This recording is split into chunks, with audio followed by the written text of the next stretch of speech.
Hello, hello, and happy Wednesday, everybody. I hope you guys are having a good day, good morning, good evening, good afternoon, wherever in the world you may be. As I said yesterday, we went over the motion filed by Marilyn Manson to request some limited discovery under the umbrella of the anti-SLAPP motions that were filed by Evan Rachel Wood and Illma Gore.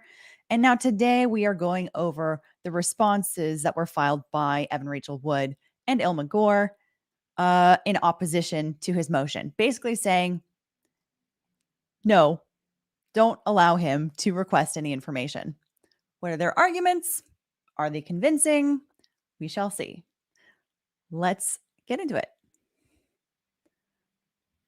Hello and welcome to Legalbytes. If you're new here, my name is Alita. I'm a lawyer licensed in California and DC, and on this channel, we explain the law one bite at a time. We don't give legal advice, but we do talk about how the law works and try to look into our crystal ball to see how things might turn out. If you're enjoying this on YouTube, we'd love it if you could like the video, subscribe to the channel, share it with friends, all the great YouTube-y stuff. And if you want to listen while out and about, we're now offering our live streams in podcast form where you can leave a rating and review. Links are in the description below, as well as to our clips channel where you can find some of the best clips taken from our live streams. Otherwise, if you want to catch me elsewhere, you can find me on Twitter, Instagram, and Facebook. And if you want to support the channel, you can do so on Locals, Patreon, or by becoming a YouTube member, or by buying some really awesome Legalbytes merch. Again, all links are in the description below. And with that said, let's get into it. All right, let's dive on in. I should have mentioned before, I have linked in the description below. I have a link to the video deep dive where I go into depth into the anti-SLAPP motions that were filed by Evan Rachel Wood and Illma Gore. And I also have linked in the description below another one that's just a short VOD talking about my thoughts on the possible wisdom or not wisdom of filing those motions. And then I also have linked in the description below the video deep dive going into Marilyn Manson's motion to conduct limited discovery. So if you have not, if you're just jumping into this, I really recommend going to those other videos first. I know it's long. These live streams are long. I'm want to start also updating with some shorter recaps of these for folks that don't have time to sit through all these live streams. So I'm going to be working on that as well. Hopefully I can get those up sooner rather than later. So anyhow, but those are linked in the description below. If you're new to this case, if you're fresh to this case, be sure to check all of that out for sure. So that way I don't have to do too much introduction for this stuff for the folks that have been following along. I don't want to bore people because I know that we've got two motions. We've got 4 documents that we're going to be looking at today. We've got 2 motions, or sorry, not 2 motions, but 2 oppositions to the discovery motion. One filed by Evan Rachel Wood, one filed by Illma Gore, of course. And then we've got a declaration of Sean Hawley, who is Evan Rachel Wood's attorney, one of her attorneys, and then also a request for judicial notice that is filed by Illma Gore in connection with her opposition to the motion. So, hey, first off, time out. Thanks so much for the super chat. Very generous of you. Saying slowly this case is becoming more insane than JDV heard. I did not think I would make that determination, but so it is. Yeah. This is one that I still have a few questions that I'm sort of keeping pause on for how I'm thinking about this case, but there definitely are some questions that started out at the beginning from reading the complaint, particularly about this FBI letter. And those questions seem to be kind of deepening rather than being answered with like a very simple answer of like, oh, this explains why this letter looks so strange. This explains why this letter doesn't have official letterhead from the FBI or what have you. If anything, this is proving to be like the deeper we get into it, the more suspect that particular letter looks.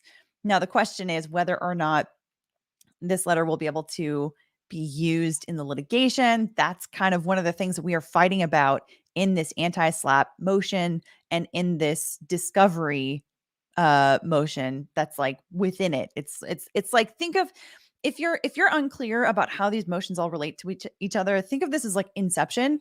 So for the whole lawsuit overall, that's like the first layer. Then within that, we've got this anti-SLAPP question that could potentially dismiss a lot of the claims, not all of them, because they're not fighting about all of them.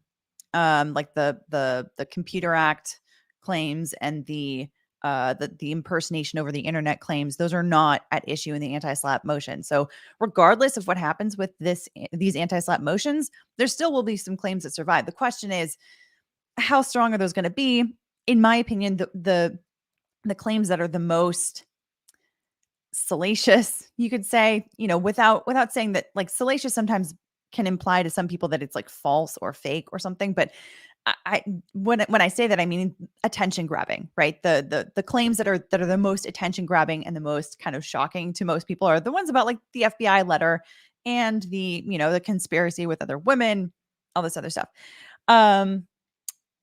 So anyway, if those were to go away because of the anti-SLAPP motions, if the judge were to rule in favor of Evan Rachel Wood and Illma Gore on the anti-SLAPP motions, then that would really impact, I think, the overall like heft of Marilyn Manson's defamation case, defamation and intentional infliction of emotional distress.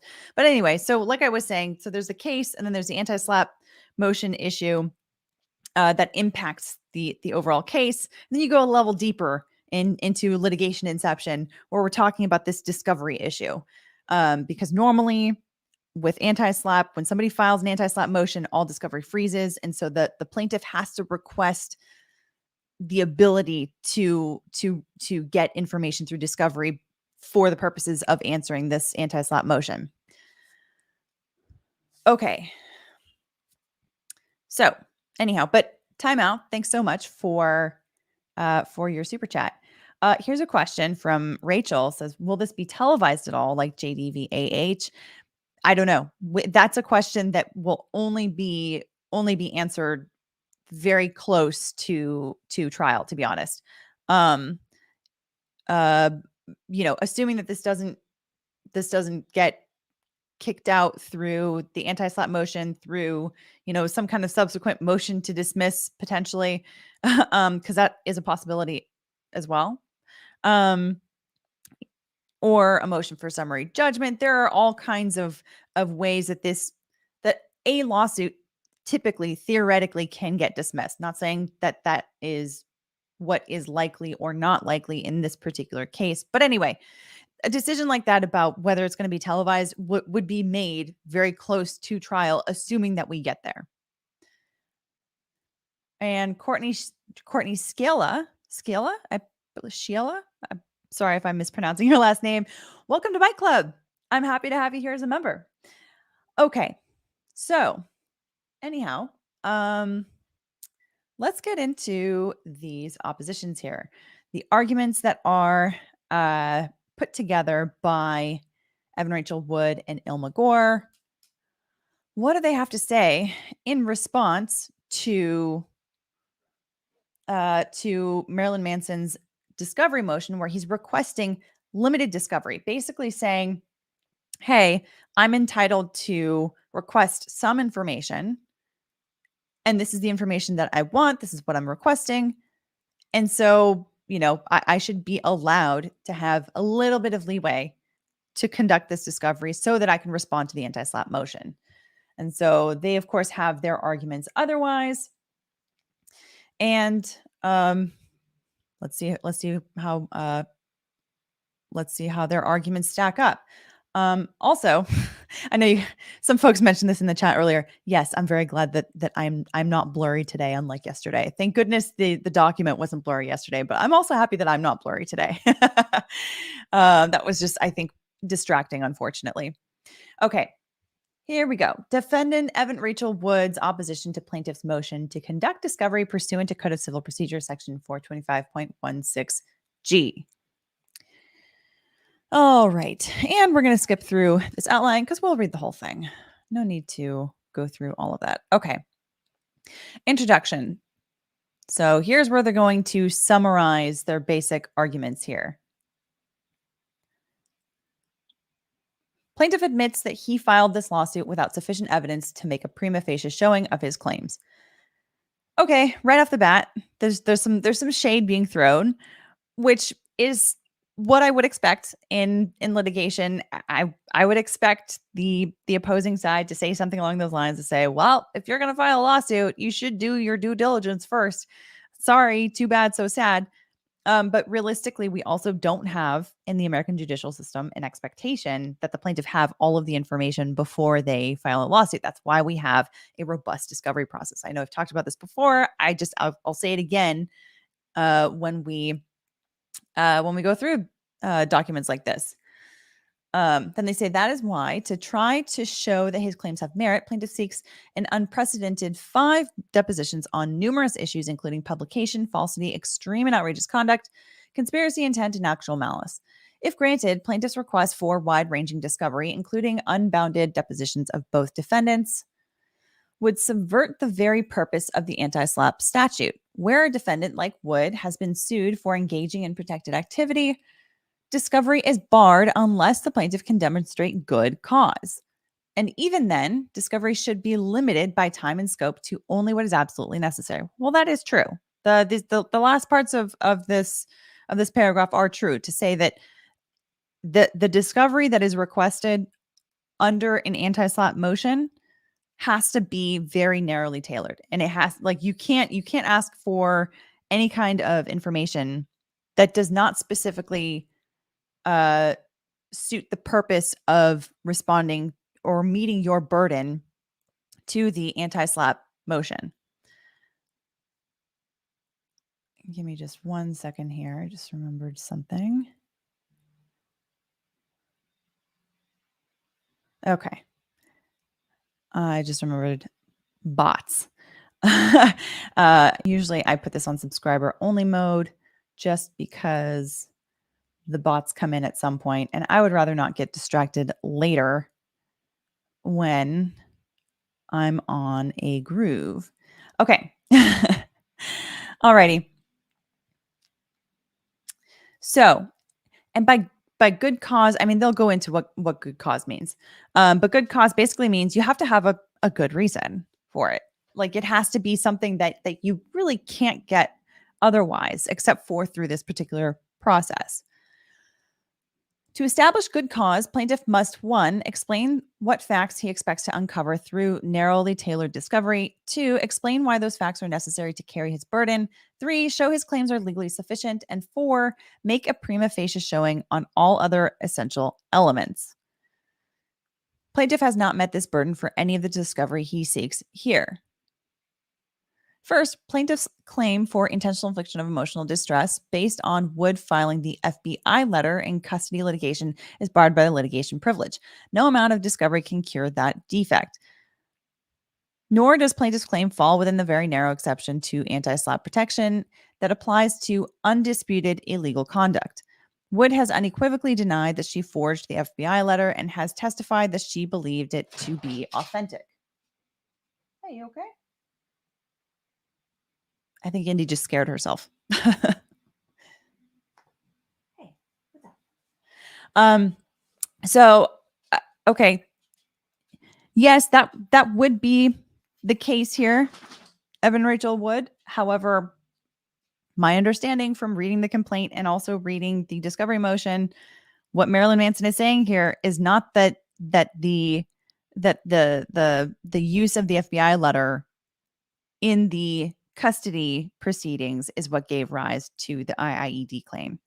So if his whole claim for IIED having to do with the custody or having to do with the FBI letter, if the only situation in which she used the FBI letter was in the custody proceeding, that would be a situation where litigation privilege would most definitely bar his claim. But the thing is, he has talked about that in his factual allegations, but what he says is that what gave rise to his IIED claim is the use of this letter through this conspiracy with other women, trying to get these other women to join in on the conspiracy to take down Marilyn Manson with with uh with untrue claims that they're making against him, according to the complaint. So I don't fault them for continuing to make that argument, because that's a very strong argument if that is the case. So even if the court interprets Marilyn Manson's complaint in that respect, uh, it, that would be a strong argument. So anyway, but to me, it's not a strong argument in this particular situation, because my understanding, at least, is that that's not what's giving rise to his claim, according to his allegations in the complaint. All right.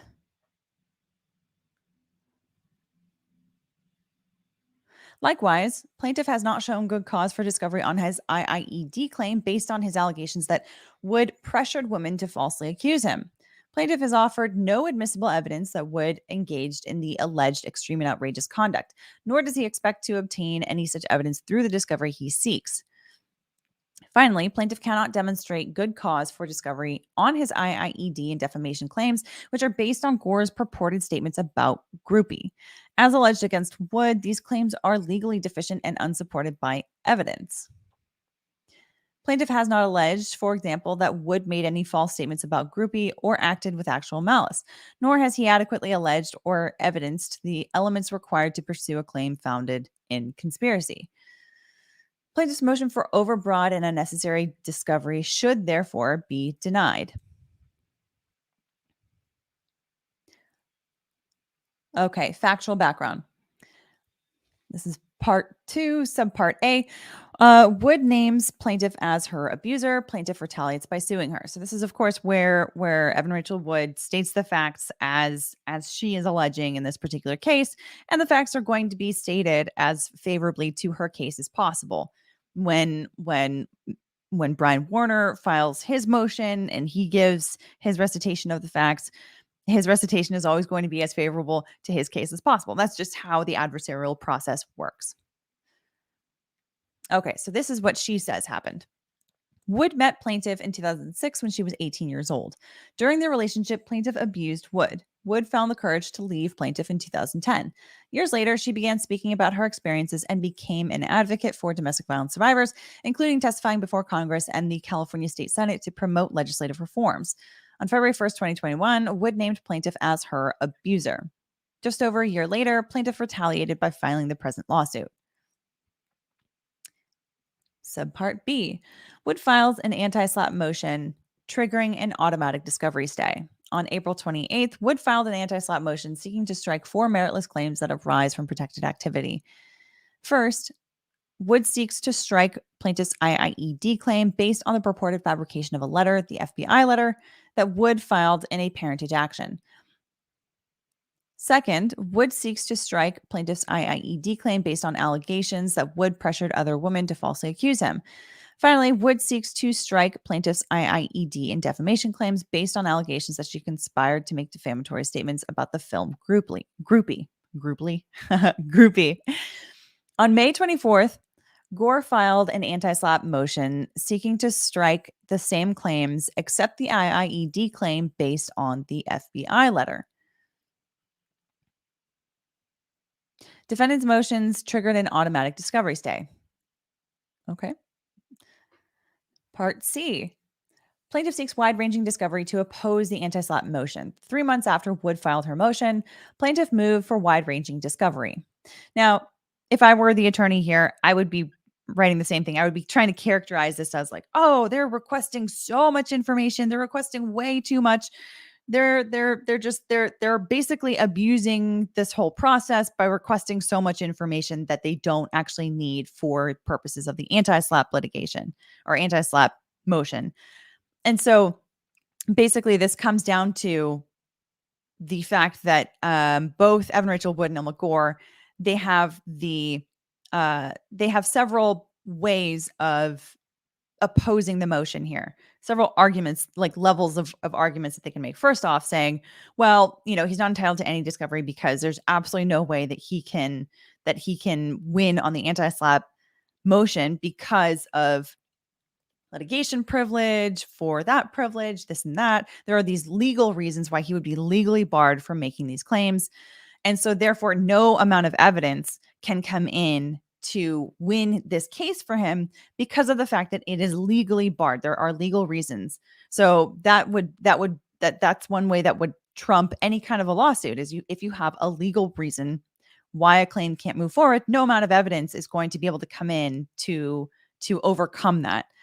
So that would be argument number one. Argument number two would be, well, in the alternative, if the court decides to allow discovery in this particular case, what they're requesting is way overbroad and needs to be cut down into a small fraction of what it is that they're requesting.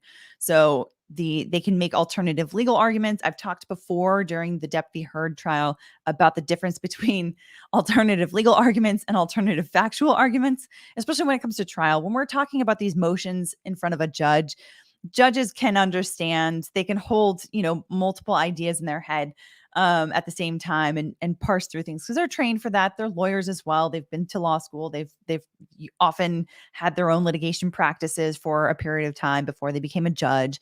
And so they're experienced in this particular kind of practice. So alternative legal theories versus alternative factual theories are two different things. Alternative legal theories are fine because you're saying, here's one legal reason why I win. Let's say it's the First Amendment. Here's another legal reason why I win. And it's because of, something wrong with their allegations and they're required to put forth, check every single box of, for the claim that they are making. And, whatever. So these different legal reasons, these different legal theories for why they should lose. If you have, on the other hand, though, alternative factual arguments, usually those are frowned upon because you want to have like one theory of your case that you are presenting to, like, this is what actually happened. So anyhow, all right. So where was I going with that? Okay. Yeah. So this argument about wide-ranging discovery, I 100% expect it here. 3 months after Wood filed her motion, plaintiff moved for wide-ranging discovery. Specifically, plaintiff seeks to depose 5 witnesses: Wood, Gore, Michelle Langer, Michelle Meyer, and Catherine McGaffigan. Although plaintiff lists facts he expects to obtain in these depositions, plaintiff does not propose time or subject matter limitations on them. See proposed order.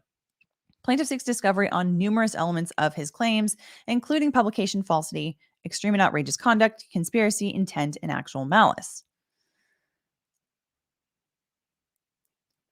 Plaintiff's motion for discovery should be denied. All right. And what are the reasons why they say it should be denied? Plaintiff's motion seeking unbounded discovery from 5 witnesses on multiple elements of his claims should be denied in its entirety. When an anti-SLAPP motion is filed, all discovery is stayed. This is one of the essential protections provided by the anti-SLAPP statute. This is true. Not only did the legislature desire early resolution to minimize the potential costs of protracted litigation, it also sought to protect defendants from the burden of traditional discovery pending resolution of the motion. Citing to Mattel Inc., v. Loose Forward, Hamilton and Scripps, to allow extensive discovery would subvert the intent of the anti-SLAPP legislation. Sorry.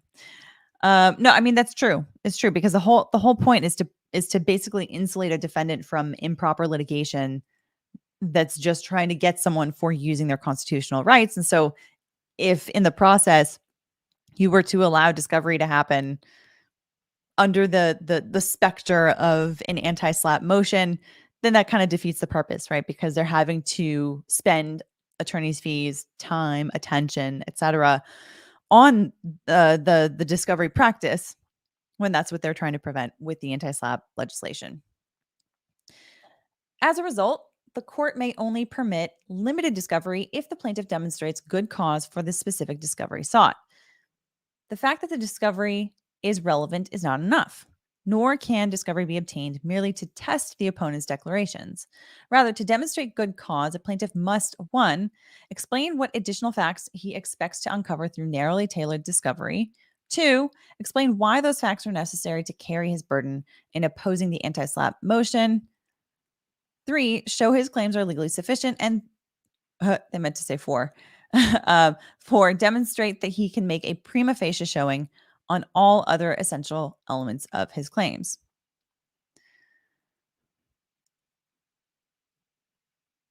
So this is true. Given this stringent standard, discovery is not typically granted. Indeed, in most of the cases cited by plaintiff, the court either affirmed a denial of discovery or reversed an order granting it. And then it cites to Paterno, 1-800-CONTACTS, all these cases where the court actually said, hey, actually, you're not allowed to request discovery in this particular case. And the point is that they're Evan Rachel Wood's attorneys are I like to call it like almost like Krav Magaing the opposing party, right? Because when someone files a motion, you have to cite to your legal underpinnings, right? Either legislation or case law, sometimes a treatise or what have you. And so basically when the opposing side then is able to take what you are using as support for your legal argument and saying, actually, it supports the opposite, it's a very common and useful strategy for that. However, the question then becomes, all of these cases that they decided to, are there ways that those cases are distinguished from this particular case? In other words, are there reasons why these cases that Evan Rachel Wood's attorneys just listed or just cited to, for the prospect that discovery should not have been granted in that particular case under anti-SLAPP in those cases, is there something about those that's different from this case that is important for this discovery question? The Court of Appeal has consistently held that it is an abuse of discretion to grant discovery on an element of a claim unless a plaintiff first makes a prima facie showing on all other contested elements. Then citing to Paterno, saying the trial court erred in granting discovery on actual malice when plaintiff did not establish a prima facie case on the other elements. Okay, here, plaintiff has not shown good cause for any of the discovery he seeks. A. Discovery cannot cure the fatal defects of plaintiff's quote-unquote FBI letter claim. Plaintiff seeks to depose 4 witnesses regarding his IIED claim based on the FBI letter: Wood, Gore, Langer, and Meyer. Plaintiff's proposed discovery focuses exclusively on whether the FBI letter is fabricated, and if so, who forged it. For example, through the third-party depositions, plaintiff seeks to establish the FBI letter was not drafted or signed by Langer, that the phone number on the letter belonged to Meyer, the circumstances under which Gore became aware of Langer and Meyer, and that both Wood's ex, Jamie Bell, and Wood's lawyer left messages with Meyer looking for Langer.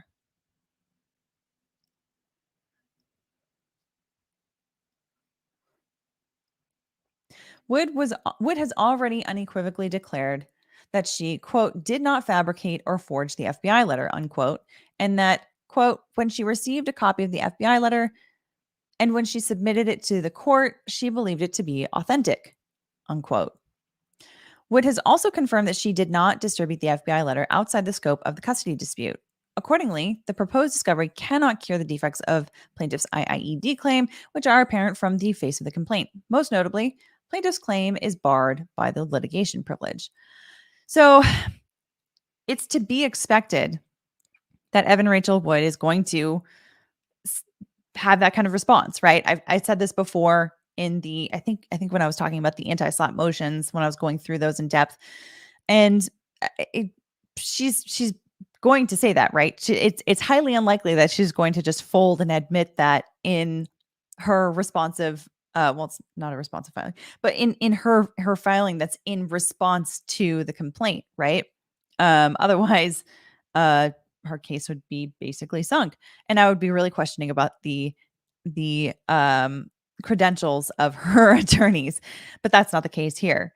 So I fully expect her to have a kind of response. And I think that if this were going to trial, we would expect her to say that at trial as well, to say, no, no, no, I didn't draft this. This came into my possession. I was given this somehow in the mail or through fax or through email or however she would say that she received that. And then to say, and I believed it to be authentic. Whether or not that belief is reasonable is another question. And the problem with this particular argument is that they're basically saying, well, Evan Rachel Wood says that the FBI letter is real and she believed it to be, or at the very least that she believed it to be real. And so therefore that's the end of the story. There's no way that he can possibly prove his case against that. Well, no. The answer is no. That's not exactly true, because he can present evidence from circumstantially from other individuals or from if she says that she received it by email, he can request discovery going into her emails and trying to find the source of that letter. He can request discovery into her text messages, her text messaging history, etc. Things like that. That they can then go and request, and they can do forensic analyses and all kinds of stuff like that to try to figure out whether or not she's telling the truth. Because just because she makes a claim doesn't mean that she's automatically telling the truth, right? She's one of the parties here.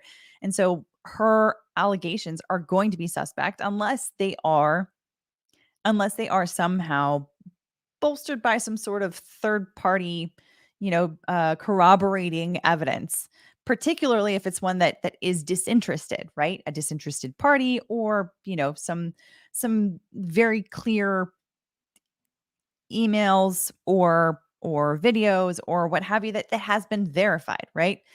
And the same thing is true for Manson's claims, right? Like just because he says that something happened doesn't necessarily mean that it did, unless it's supported by some sort of corroborating evidence. So, I understand them. I'm not faulting the attorneys here for making this argument here about that, Wood says that she believed that the letter was real and that's the end of the story. If that's the best argument you can make, that's the best argument you can make. But to me, it's not particularly convincing right off the bat. But let's get into the specifics of what they say as to why she should win on this one. Subpart 1. The litigation privilege bars plaintiff's claim. Plaintiff does not dispute that the litigation privilege bars plaintiff's IIED claim if it arises from Wood's court filings. Right. This is in italics because I want to emphasize it, and rightfully so, because he does say, he says, look, I'm not trying to take this FBI letter claim coming from the fact that she used it in custody proceedings. What he's saying is that I'm trying to use it because of the what I'm alleging here is the fraudulent creation of this letter, and then the use of this letter subsequently in the the so-called conspiracy with the other women. Okay, nor can he. Quote, the litigation privilege applies to any communication, 1, made in judicial or quasi-judicial proceedings, 2, by litigants or other participants authorized by law, 3, to achieve the roles or the objects of the litigation, and 4, that have some connection or logical relation to the action.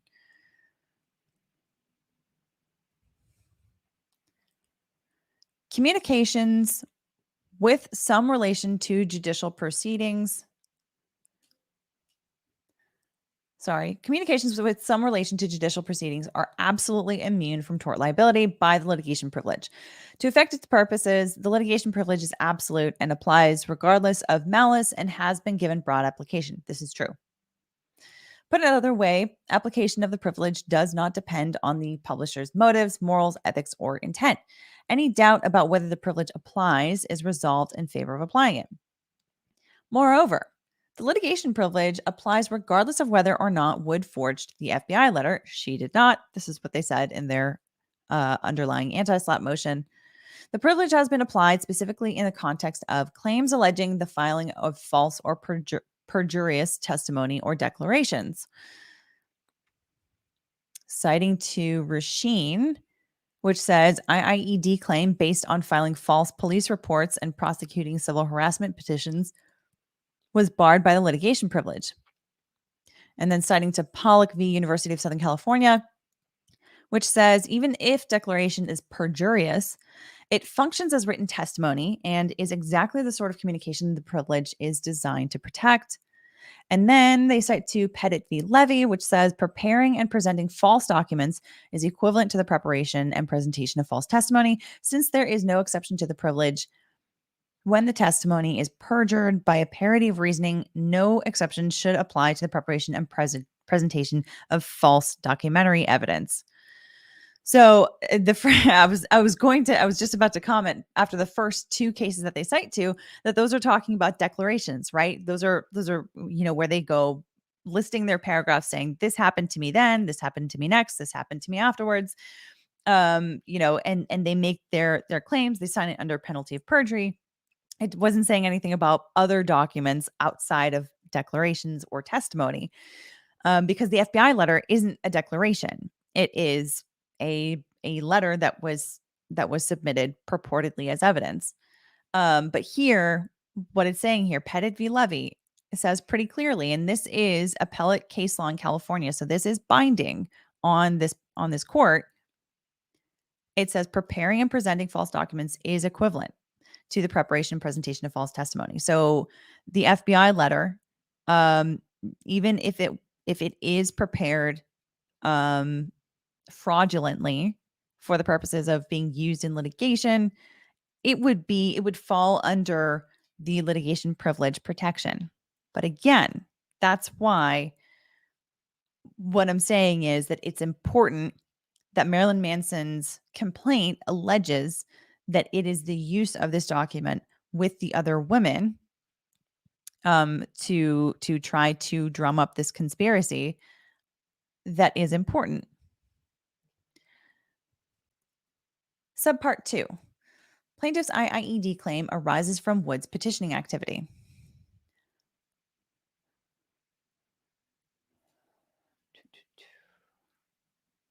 Let me see here.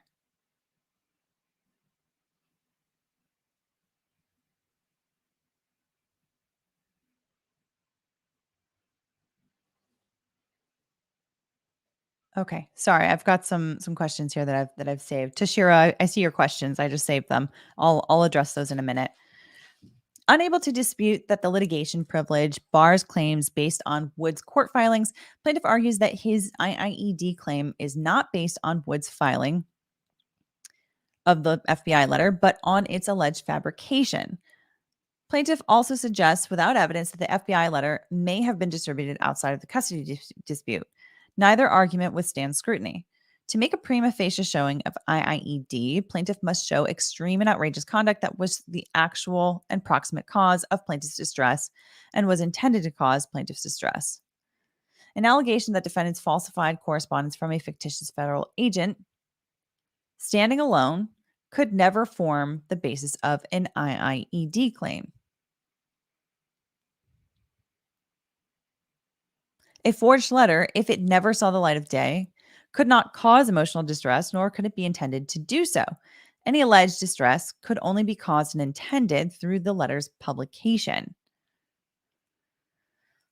Right. And so that's why the complaint, it's important, like I said, that's why it's important that the complaint alleges that she distributed that FBI letter to other women. Here, Wood only disclosed the FBI letter in a custody dispute with her ex. Plaintiff has offered no evidence that Wood distributed the FBI letter outside of the custody dispute. None. The complaint does not identify a single person to whom it was purportedly distributed, nor does plaintiff contend that any of the third-party witnesses he seeks to depose received a copy of the FBI letter from Wood.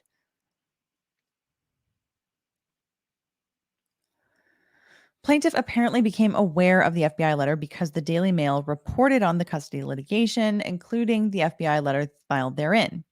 Plaintiff's complaint specifically references the custody proceedings in the Daily Mail article. That's not what he alleges, though. If I'm not mistaken, his complaint references the Daily Mail article, sure, but that doesn't. I don't remember the complaint saying that the Daily Mail article is what gave rise to the IIED claim. What I remember it saying was that the letter was also given to the other women to try to convince them to come over to their side to join the conspiracy. This is what I remember it alleging.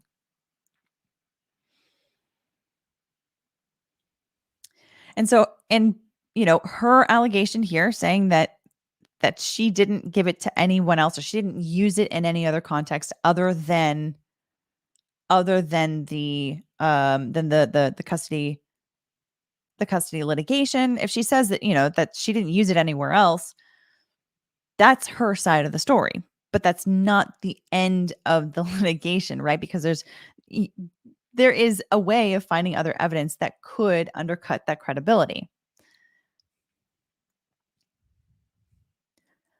As a result, while plaintiff has attempted to downplay his own allegations that the FBI letter was submitted in connection with California custody proceedings, those allegations are vital to his IIED claim.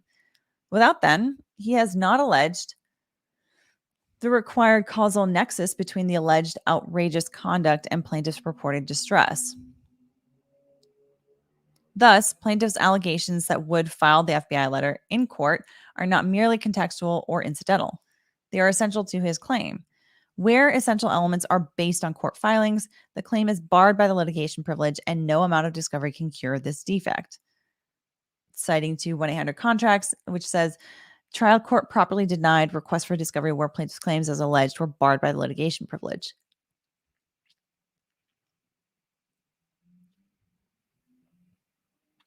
So, I mean, I disagree with what it says here about that he has not alleged the required causal nexus between the alleged outrageous conduct and plaintiff's purported distress.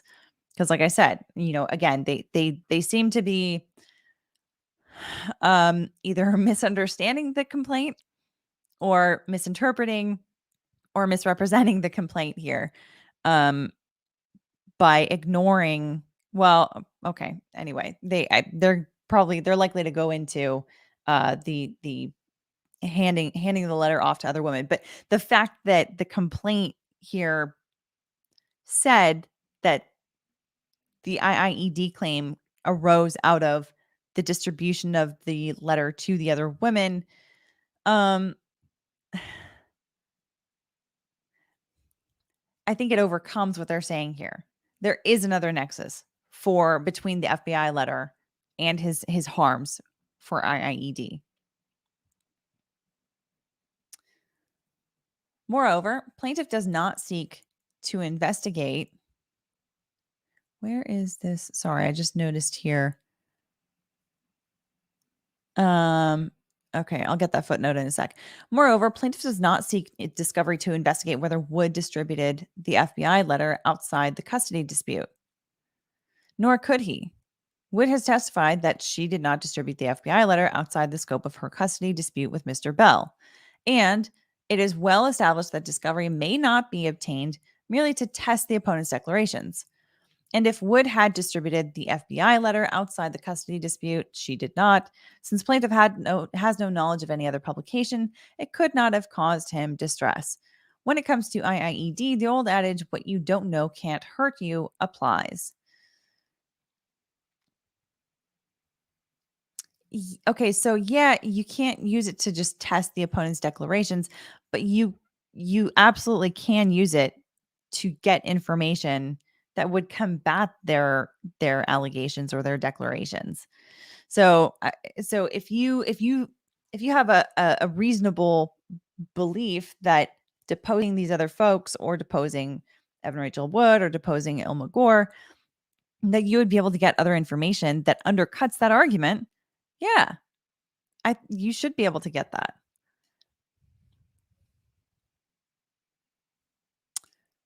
So let's see here. So footnote 2 here was plaintiff's complaint specifically references the custody proceedings in the Daily Mail article.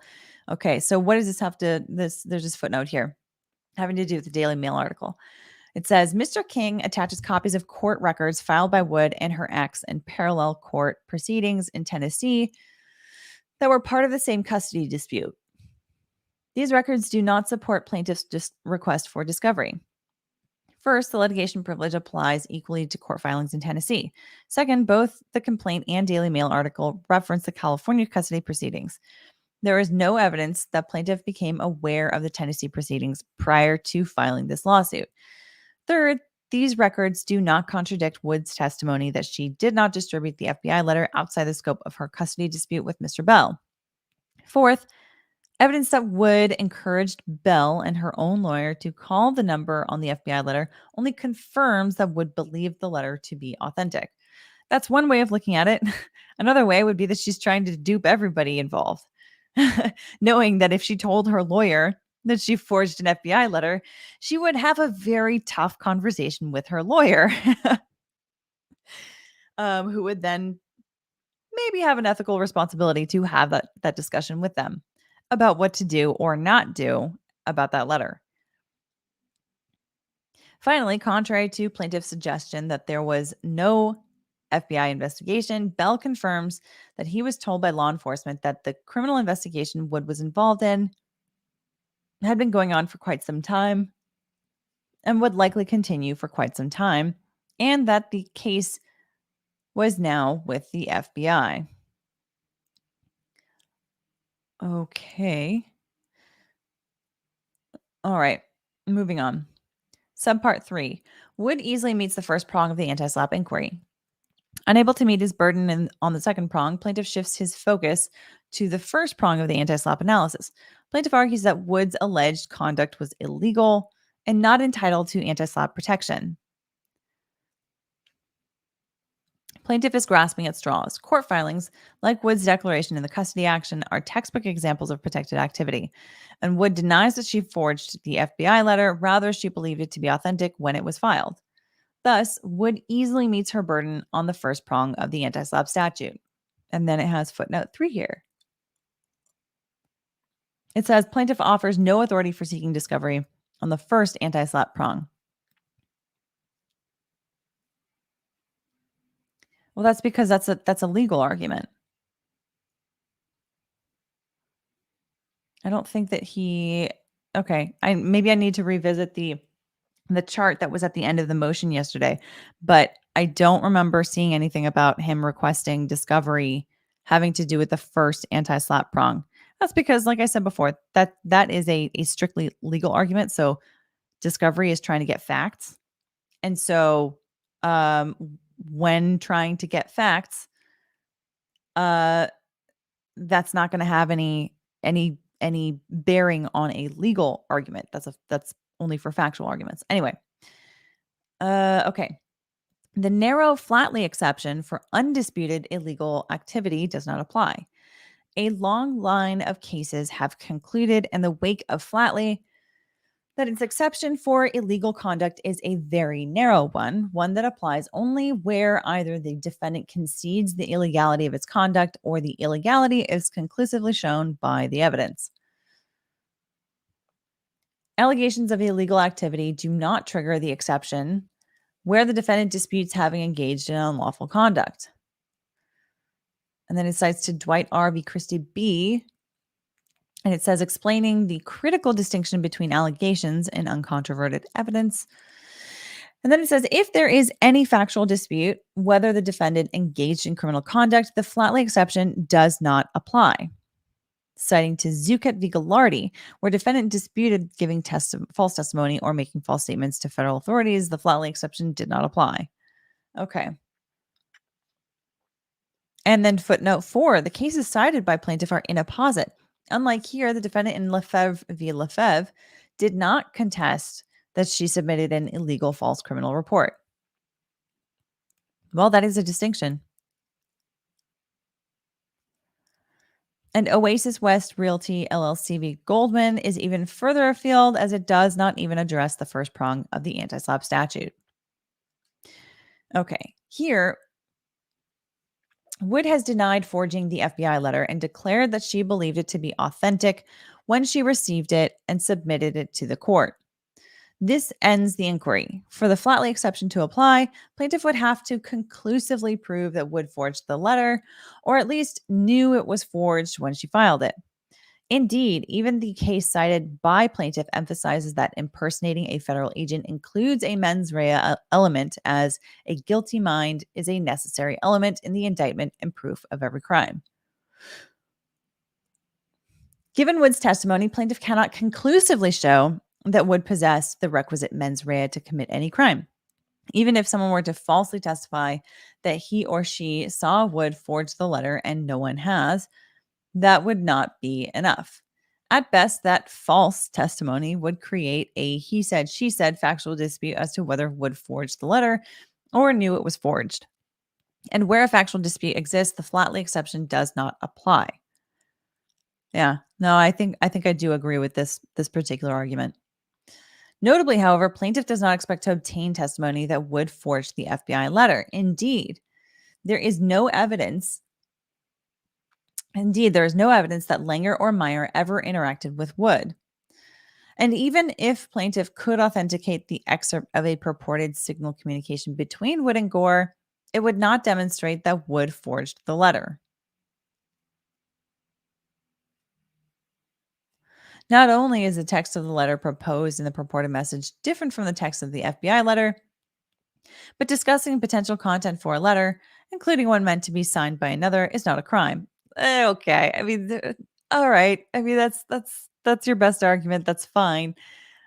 I kind of see that as kind of a BS argument to say like, oh, well, you can talk about a letter from the FBI as if you're editing it, as if you're writing it, and that's not a crime. I mean, technically, it's not a crime, but it's like, are you trying to say that that's not suspicious? Because it is suspicious. Anyway, Wood has testified that she did not forge the letter and believed it to be authentic. None of the evidence submitted by plaintiff conclusively disproves or even contradicts that testimony, and none of plaintiff's proposed discovery could either. I mean, conclusively disproves. I mean, I get what they're getting at. In order for it to fall under this criminal exception, right? What they're talking about, let me kind of back it up a little bit here. So what they're arguing right now is, they said the default rule is the litigation privilege covers not just arguments that are made in court, but also documents that are purported to be fraudulent, that are made for the purposes of litigation, right? This FBI letter falls under like that definition. There is an exception under the law that says for things that are criminal activity, that doesn't fall under the litigation privilege. So criminal activity of like, there's case law that they cited to here saying that there was a woman who admitted that what she had done was unlawful or was illegal. And so therefore, because she admitted to it, the court was like, yeah, that's not protected by anti-SLAPP statute or by the anti-SLAPP laws, because of the fact that no one disagrees here that what happened there was illegal. So you don't have a constitutional right to do something that is undisputed to be illegal. And so what they're getting at here is to say that, like, in order for this FBI letter to fit into this Flatley exception about the criminal stuff, right? Criminal activity, it would have to be pretty conclusive to say that that falls under that particular exception. In other words, not under anti-SLAPP. So for purposes of convincing people as to whether or not the FBI letter was fraudulently created, this is not the best argument. It feels at some points almost laughable. However, for purposes of removing this FBI letter from this Flatley exception and putting it back under the anti-SLAPP umbrella, it's probably fairly effective. So, but to say that like none of the evidence submitted by plaintiff contradicts that testimony, there is evidence that contradicts the testimony about her being involved in the creation of this fraudulent FBI letter, right? And that was Brighton Gore's declaration. We read through that yesterday because she says that she saw text messages between the two of them. She overheard the conversation on speakerphone between Illma and Evan talking about this particular letter. And none of plaintiff's proposed discovery could either. And to be clear here, to respond to this, Dahlia says, I don't understand how faking an FBI letter is not a crime. It would be, but the issue here as to no, not yet. The issue here is whether or not it's conclusively been determined that Evan Rachel Wood has actually committed a crime, or whether we have like a maybe sort of probably engaging in some kind of activity that could be criminal. It's different than saying that conclusively she has committed a crime. Because right, like there are still questions. If we're looking at this very objectively, there are still questions about her involvement here. You can have you can be leaning in a particular direction on one side or another, to say that she was involved in forging this. She wasn't involved in forging this. She thought it was real. She thought it was fake. She knew it was fake. You know what I mean? Like you can have ways that you're leaning based on the evidence that has come out in these papers, through these declarations and exhibits and stuff. But there's nothing here that says like, no, like the cops arrested her, put her on trial, and she has been conclusively found to have actually been convicted of forging this letter. That's a different matter for purposes of anti-SLAPP litigation. Okay. Part B, plaintiff cannot substantiate his claim that Wood pressured other accusers. Plaintiff has failed to establish good cause for discovery on his IIED claim based on Wood purportedly pressuring multiple women to make false accusations against Warner. Because he has not made a prima facie showing based on admissible evidence that Wood engaged in the alleged extreme and outrageous conduct. So emphasis on admissible. Sorry, I meant to make this bigger. Emphasis is on admissible evidence. So here's where we're going to get into claims about the rules of evidence here. Moreover, plaintiff does not seek discovery regarding whether Wood engaged in the alleged outrageous conduct, nor does he seek discovery from any third parties. Rather, plaintiff only seeks to depose Wood and Gore purportedly to authenticate documents, including recruiting communications scripts and checklists provided to prospective accusers and regarding defendants' state of mind. I think that sounds like that goes to how narrowly tailored his requests are here.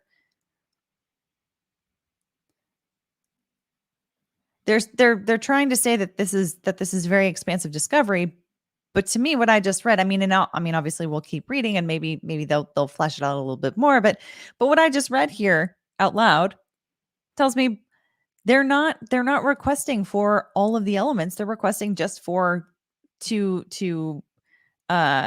get them to authenticate documents and to talk about their state of mind, because no one else can get into their state of mind without speculating into their state of mind.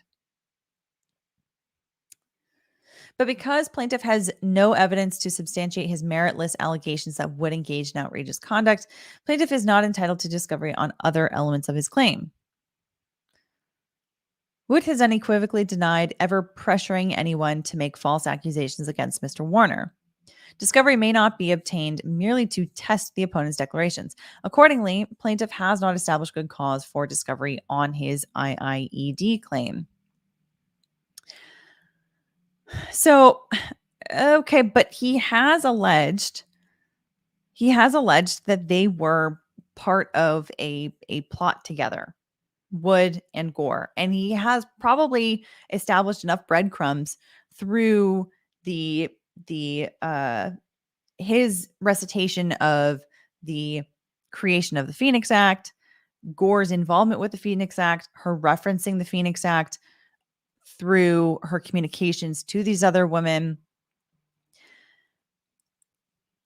and through basically all of her communications. It seems like everything that Illma Gore did here, she was referencing the Phoenix Act, which Marilyn Manson has shown that was created by Evan Rachel Wood. So there's enough breadcrumbs here, I think, to say that that Illma Gore was acting on Evan Rachel Wood's behalf for the purposes of vicarious liability.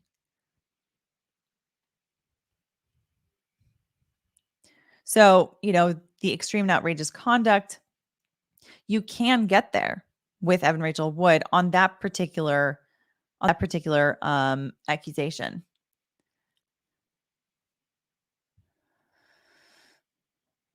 Okay.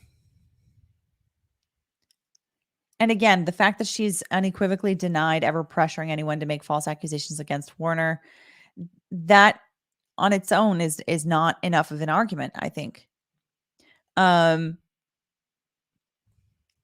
Because if there is evidence elsewhere of someone on behalf of the Phoenix Act pressuring individuals to join in on a conspiracy, and if that benefits Wood, if the Phoenix Act is set up to benefit Wood as well, yeah, this could be enough here to show common scheme or plan for a conspiracy. Okay. Subpart 1. The Instagram messages are inadmissible hearsay. Plaintiff fails to offer testimony from a single person who was purportedly pressured by Wood. Nor does he seek to depose any of his accusers. Instead, plaintiff relies exclusively on excerpts of a purported Instagram conversation that the operator of the account, Marilyn Manson is innocent, claims to have had with the account Ashley Morgan Smithline. The excerpts are inadmissible hearsay and cannot be considered. The purported Smithline messages are out-of-court statements by a third-party witness who was not under oath, which are being offered for the truth of the matter asserted. This is textbook hearsay. The court cannot consider hearsay in ruling on Wood's anti-SLAPP motion. And then it cites to Fashion 21 v. Coalition for Human Immigrant Rights of LA, which says in ruling on anti-SLAPP motions, courts have excluded evidence which would be barred at trial by the hearsay rule or because it is speculative, not because on personal knowledge or consists of impermissible opinion testimony. And then it also cites to Sanchez v. Bezos, which says hearsay, absent an applicable exception, may not be considered for anti-SLAPP purposes. Nor can it be considered in ruling on plaintiff's motion for discovery because there is no indication that plaintiff will be able to cure the defects in the evidence prior to opposing Wood's motion. And then it cites to Paterno, which says trial court erred in granting discovery on actual malice when plaintiff did not establish a prima facie case on other essential elements. So I actually disagree here because those statements by Ashley Morgan Smithline fall under a particular exception under the California Rules of Evidence, which is called declarations against interest. So the definition of declaration against interest is a non-party's out-of-court statement or assertive conduct is admissible as substantive proof of the matter asserted if 4 requirements are met. First off, the declarant is presently unavailable to testify as a witness. So assuming she says, no, you can't get my declaration, or, she could say she doesn't want to submit a declaration to help Marilyn Manson. I would understand why, because she is opposing him in litigation right now. Number 2, the declarant has personal knowledge of the subject matter. Yeah, Ashley Morgan Smithline has personal knowledge of whether or not she was pressured by Evan Rachel Wood and Illma Gore. 3, the statement was sufficiently against the declarant's interest when made. Do those DMs by Ashley Morgan Smithline Do those look like they're against her interests? Yeah, absolutely. Those 100% undercut her interests in litigation, both in her own continuing litigation against Brian Warner, and also in supporting this litigation here. I mean, I would, my assumption would be that she would be potentially willing to be a witness for Evan Rachel Wood and Illma Gore, because she's part of the Phoenix Act documentary and all this other stuff. She's done, media appearances and whatnot. And then anyway, number 4, the fourth requirement for this to fall under the hearsay exception for declarations against interest is that the statement was sufficiently reliable to warrant admission despite its hearsay character. How reliable is it? Well, and that's probably one of the reasons why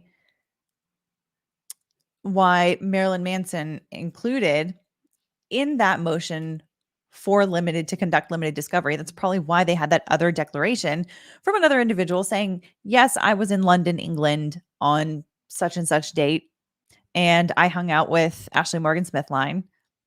And then afterwards, she DM'd me by Instagram, and this is her Instagram handle. So, by doing that, showing that account is sufficiently reliable, I think that this meets the elements for this to fall for her DMs to fall under this exception to hearsay.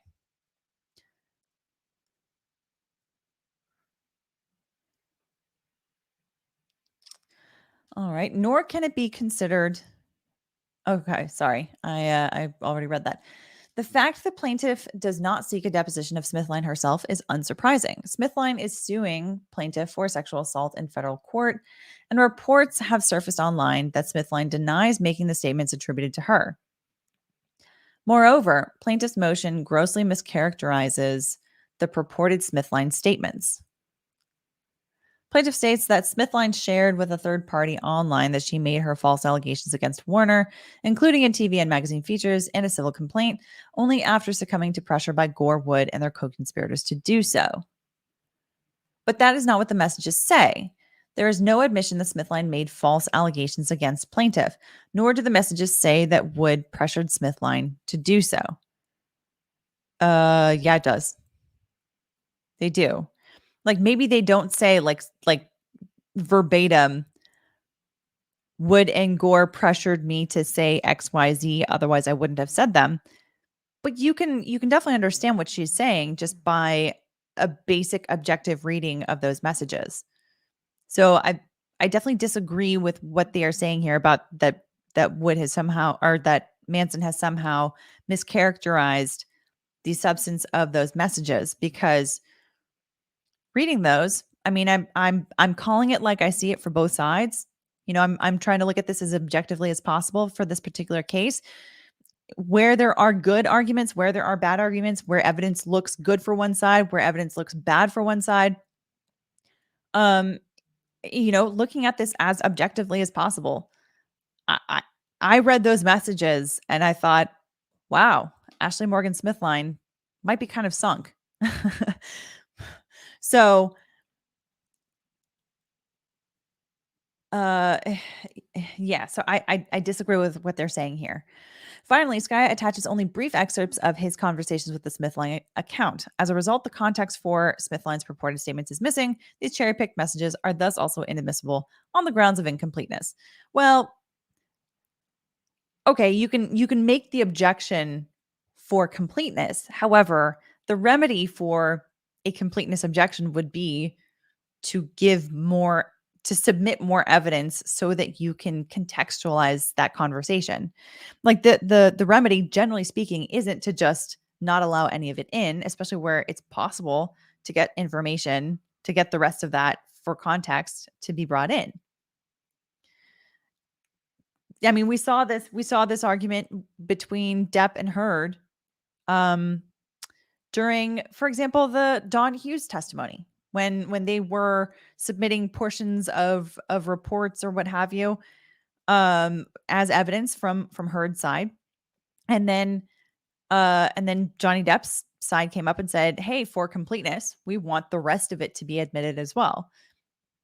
That's the remedy, generally speaking, where that is possible. Now, if there are no other screenshots that exist because the whole conversation has been deleted and there's no way to recover it, then that's another story. But that they haven't made that allegation here. They're just saying, oh, because it's been cherry picked, because it's incomplete, therefore it's not admissible, and none of that can come in.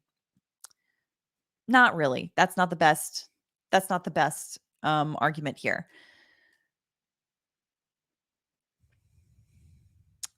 Okay, part 2. Subpart 2.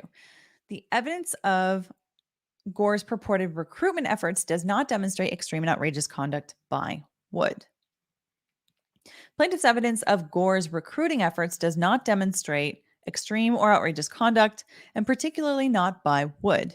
Plaintiff submits a declaration from a fan who lost her virginity to plaintiff when she was 19 and plaintiff was 42.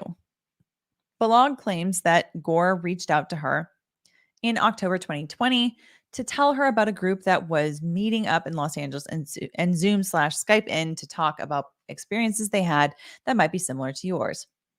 Gore continues, I'm not sure that you would be interested in participating. You aren't obliged to speak, but if you want to listen in, that would be fine. Gore apparently followed up with a second email in January 2021 offering to speak to Balog on the phone and inviting her, if anything, just to listen.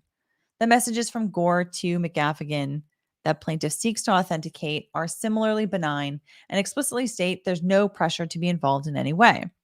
It does not appear that either woman responded, neither had any communications with Wood, and neither made accusations against plaintiff.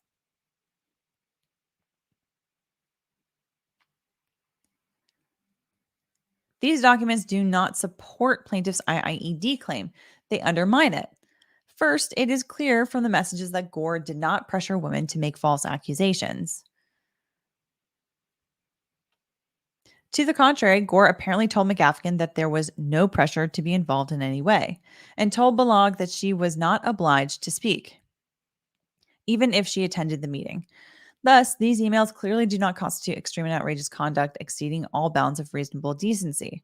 Moreover, the fact that neither woman made accusations only confirms that women who have no reason to accuse plaintiff or did not wish to do so were not pressured into making accusations. Finally, plaintiff presents no evidence of communications with Wood.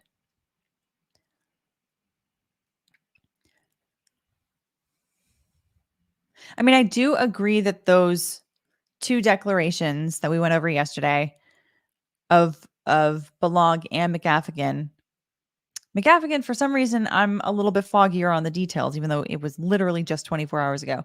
But I do remember the Balog declaration being a bit more calm and, I guess, basic, than I was expecting. Like I would have expected more communications from Gore saying, hey, we really want you. We really need you. We want you to say X, Y, Z. That would have been a very strong piece of evidence. Now, that's not to say that those testimonies are completely irrelevant if this were to go to trial. But for purposes of the discovery motion here, it didn't, those declarations didn't quite move the needle for me, not nearly as much as Skaya's declaration with the messages, the Instagram DMs. I mean, but this point about plaintiff presents no evidence of communications with Wood, again, to me, the breadcrumbs that have been established through the Phoenix Act allegations, I think are probably enough to say that if they find that Gore did these things, they can also find that Gore did these things on behalf of Wood, potentially. The other documents that plaintiff seeks to authenticate through Gore's deposition are simply irrelevant, particularly to Wood's motion. None of them demonstrate extreme and outrageous conduct. For example, there's nothing outrageous about the existence of the checklist, particularly since plaintiff has offered no evidence as to how, when, or why it was used. Nor do the handwritten notes that Gore's sister claims she obtained by rummaging through the trash demonstrate extreme or outrageous behavior. And they certainly do not substantiate plaintiff's meritless allegations that defendants pressured women to falsely accuse him. A little bit of shade here with claiming that Brighton Gore was rummaging through the trash, whereas Brighton Gore's characterization of it was that she said Illma Gore left all this stuff behind, and I came across it and I found it, and so here it is. So, but trying to like characterize her as this person that's like trying to sneak around and get into Illma Gore's trash. Yeah, okay, that's to be expected. But this is just some coloring, some flavoring for this particular argument. But it's always interesting to see where this kind of stuff pops up as we're reading it.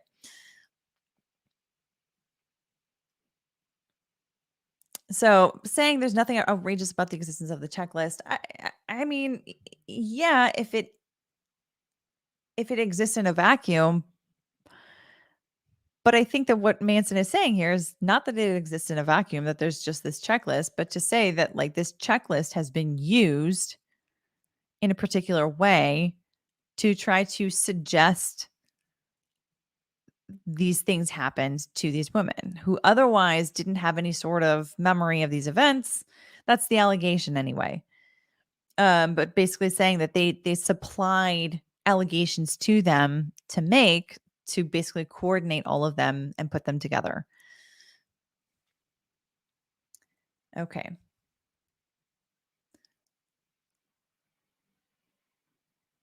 They also have nothing to do with Wood. Again, breadcrumbs have been laid. Finally, the fact that two of plaintiffs' accusers claim in civil lawsuits to have recovered repressed memories does not evidence extreme and outrageous conduct by Wood.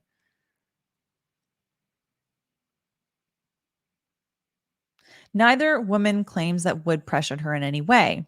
In fact, pseudonymous, pseudo, I don't know why I'm struggling with this word. Pseudonymous claim plaintiff. Okay. Blah, blah, blah. Let's go back. In fact, the pseudonymous plaintiff claims that she did not coordinate with or even speak to any of the other survivors before recovering the memories of abuse. But again, these claims are not going to be taken as gospel by any jury. So if there is evidence that contradicts that, I mean, that's what the adversarial process is all about, right? Is parsing through these different claims and allegations.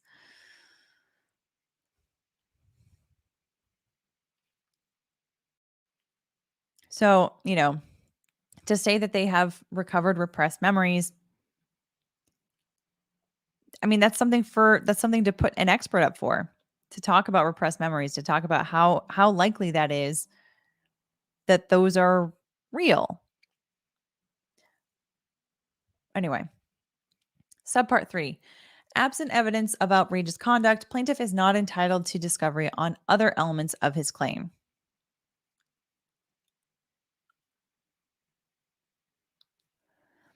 Plaintiff has no admissible evidence to substantiate his allegations that Wood engaged in extreme and outrageous conduct by pressuring multiple women to make false accusations against Warner.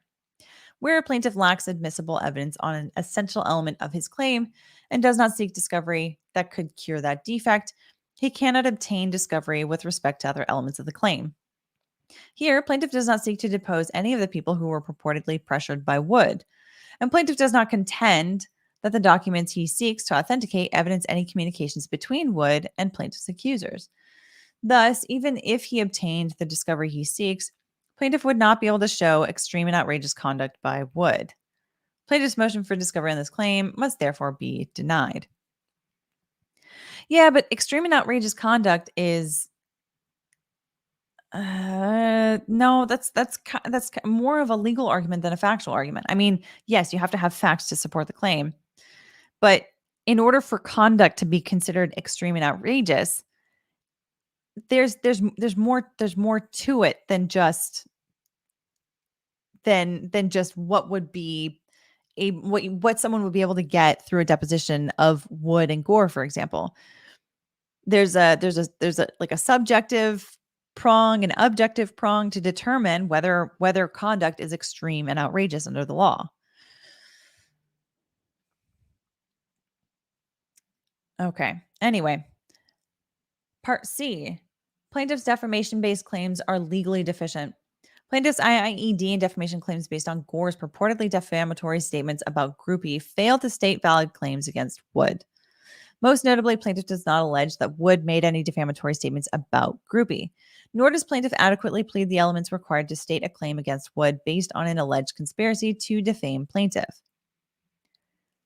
Nevertheless, plaintiff seeks 3 depositions in connection with these claims. Because plaintiff's IIED and defamation claims against Wood are legally deficient as alleged, and because they are unsupported by any evidence, plaintiff is not entitled to discovery.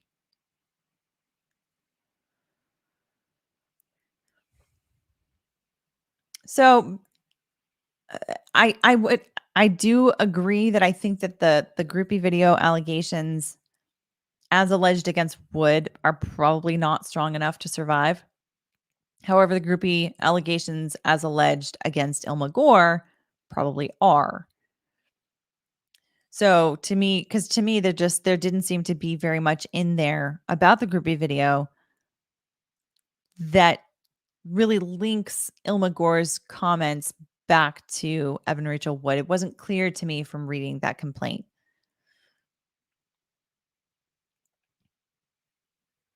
But the other IIED claims, however, are a different story, in my opinion. Subpart 1, plaintiff's claims against Wood are facially deficient. Because his claims are legally deficient on the face of the complaint, plaintiff cannot meet his burden on the second prong of the anti-SLAPP statute. A plaintiff must demonstrate the complaint is legally sufficient and supported by a sufficient prima facie showing of facts to sustain a favorable judgment if the evidence submitted by the plaintiff is credited. If either of these requirements is not met, the motion to strike must be granted. Okay, yeah, it has to be legally sufficient. As always, the plaintiff must establish that the person sued is the one legally responsible for the tort. Here, plaintiff has sued Wood for IIED and defamation based exclusively on statements allegedly made by Gore. Indeed, Wood is never mentioned in plaintiff's defamation cause of action. Rather, plaintiff is attempting to hold Wood liable based on a single conclusory allegation that Wood condoned and encouraged Gore to promulgate defamatory falsehoods about Warner in order to further their conspiracy. This is insufficient as a matter of law. I personally would tend to agree here. To state a cause of action based on a civil conspiracy, the complaint must allege 1, the formation and operation of the conspiracy, 2, the wrongful act or acts done pursuant thereto, and 3, the damage resulting from such act or acts. The sine qua non of a conspiratorial agreement is the knowledge of the part of the alleged conspirators of its unlawful objective and their intent to aid in achieving that objective. Actual knowledge of the planned tort without more is insufficient to serve as the basis for a conspiracy claim.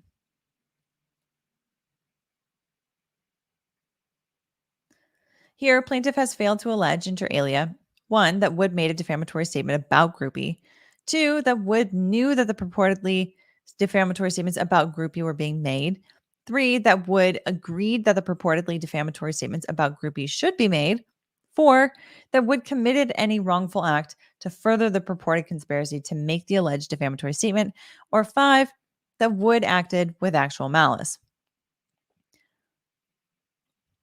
I think, yeah, I personally would agree with that. Because like if somebody makes a defamatory statement in front of some other person, let's say Illma Gore made a statement in front of Evan Rachel Wood, but to someone else about the Groupie video. And Evan Rachel Wood just stood there and said something like, yeah, or like, I don't believe otherwise. Like that is not enough, in my opinion, to apply that defamation liability to Evan Rachel Wood for Illma Gore's statement. I mean, unless there's more context about about, conspiracy and whatnot. But anyway, but going through those 5 points right here, I basically agree with what they're saying here. Plaintiff's vague allegation that Wood condoned and encouraged Gore to promulgate defamatory falsehoods about Warner in order to further their conspiracy is therefore not enough state claims against Wood based on statements she did not make. And then did I miss another? Yes, I did. I missed another footnote. Okay, but let me finish this paragraph first. Indeed, because it is conclusory, this allegation is properly disregarded in analyzing the legal sufficiency of plaintiff's complaint. Citing to Stonehouse Homes LLC v. City of Sierra Madre, which says in evaluating the legal sufficiency of a complaint, deductions, contentions, or conclusions of law or fact are properly disregarded. Okay, so what is this footnote 7 here? This is after they reference the statement Wood condoned and encouraged Gore to promulgate defamatory falsehoods. Okay. Plaintiff's declaration cites a statement made by Wood on or around March 15th, 2022, that there have been allegations and stories that have come out on the internet that involve minors, and you got to draw the line somewhere. And with children, I have to draw the line there, and I don't believe that he will stop until he has stopped. Plaintiff's IIED and defamation claims are not based on Wood's statement, which was made after plaintiff filed this lawsuit, nor is Wood's statement an actionable false statement of fact. There are indeed many allegations and stories on the internet that involve plaintiff's abuse of minors. Regardless, plaintiff cannot amend his complaint while Wood's anti-SLAPP motion is pending. This is true. He cannot amend it until the anti-SLAPP situation is resolved. Thus, plaintiff's reference to Wood's statement is a red herring. I mean, yeah, I don't disagree with what they've said here in this footnote. Likewise, plaintiff has failed to set forth specific facts which indicate the existence of actual malice.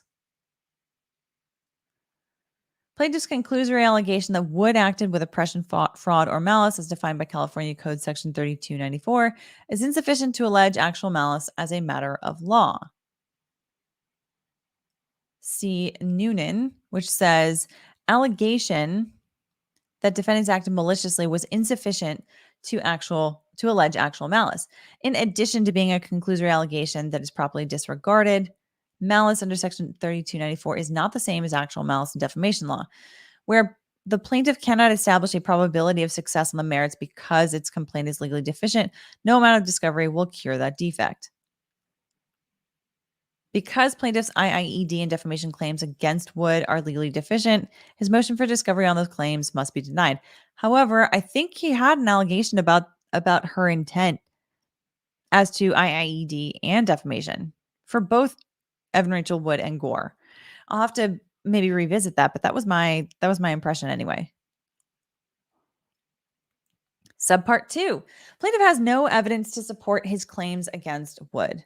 Moreover, a plaintiff cannot make a prima facie showing of IIED or defamation against Wood based on the statements about Groupie, even if he is granted the discovery he seeks.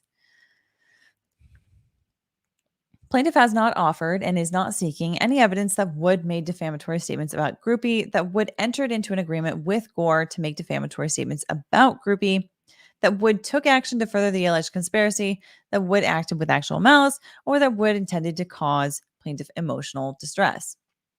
Moreover, plaintiff does not seek to depose Wood with respect to his Groupie claims.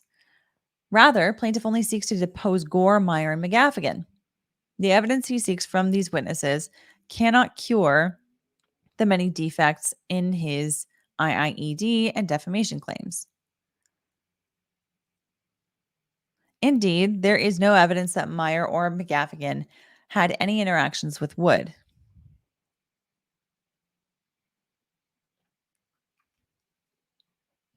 Plaintiff submits emails and or text messages that Gore purportedly sent to McGaffigan, one of which vaguely states that Evan, ex-staff, and others speak about the Groupie video. But even if plaintiff could authenticate those messages, they do not show that Wood made defamatory statements about Groupie. The messages do not say that Wood purportedly said about Groupie, nor do those messages demonstrated conspiracy, actual malice, or intention to cause emotional distress. And none of the other discovery plaintiff seeks, including the discovery from Gore, relates to Wood. Rather, plaintiff only seeks testimony regarding Gore's alleged statements, Gore's alleged intent to cause emotional distress, Gore's alleged actual malice, and Gore's communications with Meyer McGaffigan. In other words, even if plaintiff obtained all the discovery he seeks, he still would not be able to demonstrate a probability of prevailing on his defamation-based claims against Wood. Finally, plaintiff's failure to submit a copy of Groupie renders the testimony offered regarding its contents inadmissible under the secondary evidence rule. Plaintiff's failure to submit the video also speaks volumes, particularly given the warning from plaintiff's manager to hide the masters, because if anyone sees this, you'll go to jail and your career will be over. Without admissible evidence of the contents of the film, plaintiff cannot demonstrate that the alleged statements about Groupie were false. Well, that's not true. That's not true, because the statements about it were about the actress involved, that she was a minor at the time of the filming, and that she's now dead. If they can provide evidence elsewhere, I mean, you don't need the video for that. In fact, from what it sounds like, the video would suggest otherwise because of how young she looked at the time. However, you can look at that you can get that evidence by talking to that actress herself. And so she signed that declaration that we went over yesterday. Now, another question here is Illma Gore's supposed knowledge as to who that actress was. That can have an impact on the actual malice piece of the defamation statement. So if she actually believed it to be Jeanette, I'm not sure who that is, but if she believes that to be someone who is not Paula Weiss, and that person was in fact under 18 at the time or something like that, something along those lines, and also is no longer alive, then there could be an issue there for Manson for the element of actual malice, because if she could have made an honest mistake there as to the identity of the actress involved in that video. But if there's evidence saying that she knew who the actress was and she was making false statements and whatnot, then that's different. Anyway, but you don't need to introduce the Groupie video in order to provide that kind of evidence. So it sounds like what they're trying to do here is rattle a saber to say, hey, if you want to talk about this Groupie video, you've got to admit this Groupie video into evidence and have everybody watch it and look at just how bad this looks for you. And make up their minds about that. So I would anticipate that if this, here, I'll say it this way, I would anticipate that if this case continues to proceed beyond the anti-SLAPP stage, these motions, and it does go all the way to trial, I would totally anticipate that Evan Rachel Wood's and Illma Gore's attorneys would be arguing fiercely to try to get the Groupie video into evidence to put it in front of a jury because of how bad it looks. So there would be a fight about that. It's not, well, I guess it is technically somewhat relevant because it's related to what we're talking about here. With these claims, I mean, the video is at the center of the defamatory statements. However, is it more probative than prejudicial, or is it more prejudicial than probative? In other words, submitting that video, the Groupie video, to put that in front of a jury, would that have what's the greater impact that would have on the jury? Would it have a greater impact of them being able to logically determine whether or not the defamation claims are true or not? Or would that have more of an emotional impact of creating a particular bias against a particular party?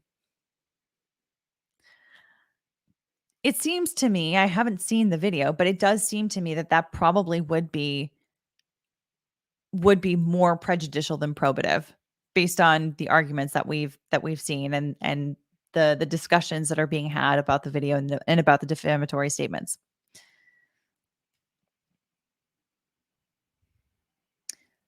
Trial judges should refrain from ordering unnecessary, expensive, and burdensome discovery proceedings if it appears from the SLAPP motion there are significant issues as to falsity or publication, issues which the plaintiff should be able to establish without discovery. Here, there are significant issues with both. I mean, so I agree with everything that they just said here in this particular section. I agree with what they were saying in this particular section, except to the extent that they are saying that the fact that they say that the defamation claims can't really be applied to Wood, or at least they should be dismissed as to Wood, that therefore the discovery motion should be denied. I don't agree with that specific conclusion because, as they say here in this particular section that we just went through, Marilyn Manson is not seeking discovery for the defamation issue as against Evan Rachel Wood. He's seeking discovery requests as to other particular issues to respond to the anti-SLAPP motion. Now, to me, that seems like it's actually being relatively narrowly tailored. As opposed to this being this being like super broad discovery where he's trying to just like ask about everything that he shouldn't be allowed to under this particular circumstance and under the specter of anti-SLAPP.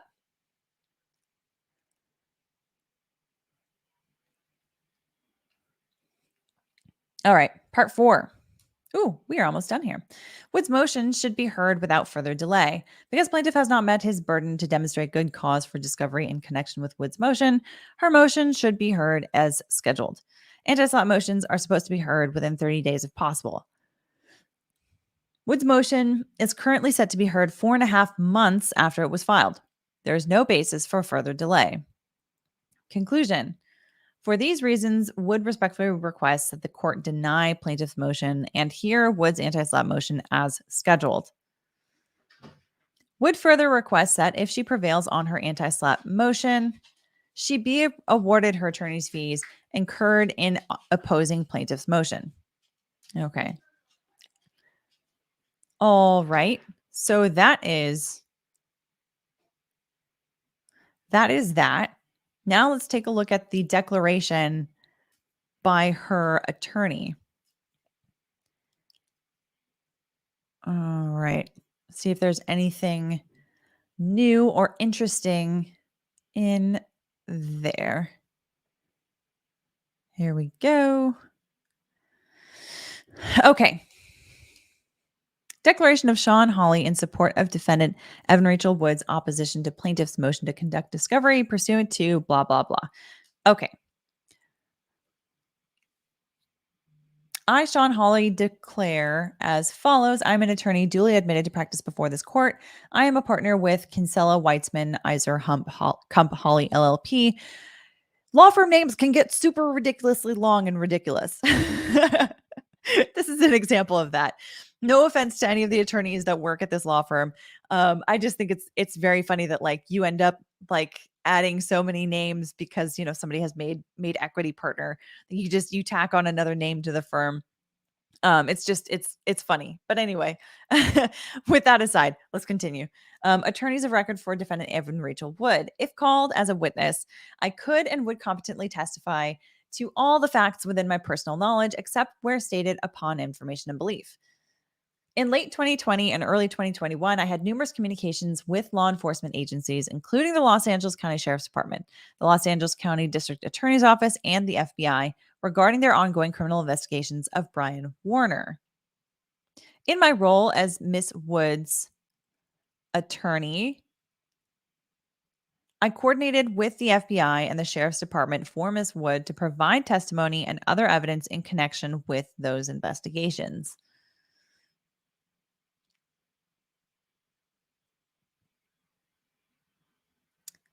Attached here too is Exhibit A is a true and correct copy of one email chain between myself and Special Agent Elizabeth Farrell of the FBI's Crimes Against Children Division regarding scheduling Miss Wood's interview at the Nashville FBI office.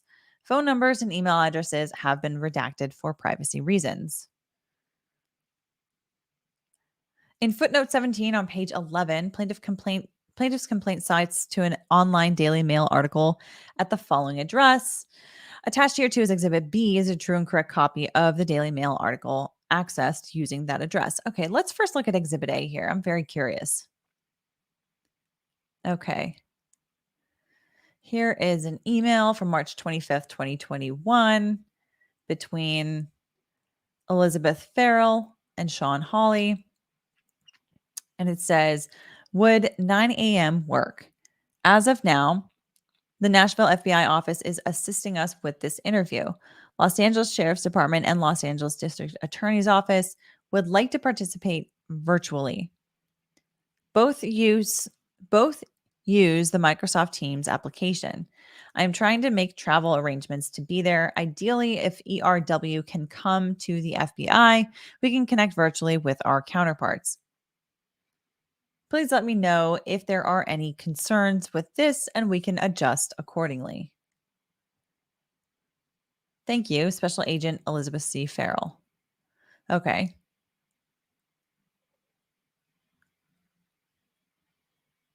Okay, and I guess she was from the LA office, it looks like. Yeah. FBI, Los Angeles, C2. Okay. And below that, well, I guess I should have read from the bottom. Sorry, guys. Hang on a second. Okay, starting from March 5th, 2021. Good morning, Sean.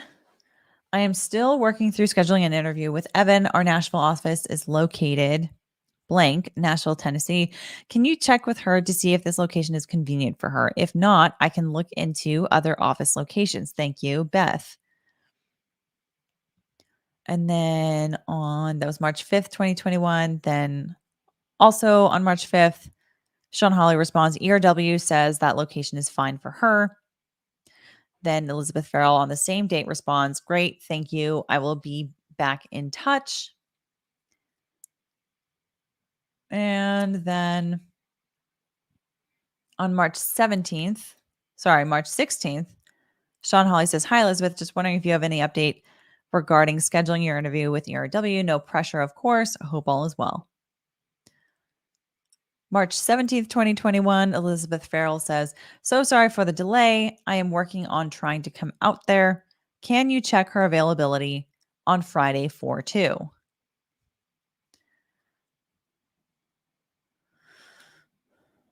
And then March 22nd, 2021, hi, Sean. I just wanted to follow up with you to see if you were able to check with EW about her availability on 4/2 about a possible interview. I'm also copying Detective David Van Dyke, Los Angeles County Sheriff's Department above. We have been working with LASD on this matter and would like to consolidate resources for an interview to limit the amount of times victims may have to be interviewed. Please let me know if you have any questions. Thanks, Beth. March 22nd, 2021. Would help if I actually included his email. That's funny. I've definitely sent those emails before as well, where I totally intended to add an attachment and I'm like, whoops. March 22nd, 2021. She says that 4/2 is good. The earlier, the better. Same date. Elizabeth Farrell responds, okay, thank you. We will sort out arrangements on our end for an interview in the morning on 4/2 and get back to you with specifics. So this is pretty basic. Thank you from Sean Hawley.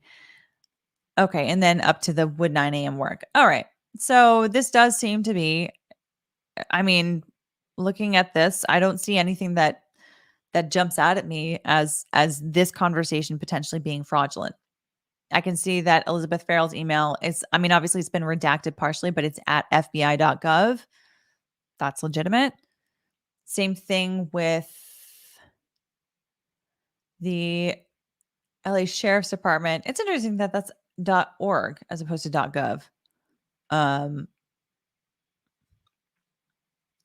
That's interesting to me, but I wouldn't know otherwise if the LA Sheriff's Department operates as through a .gov email otherwise.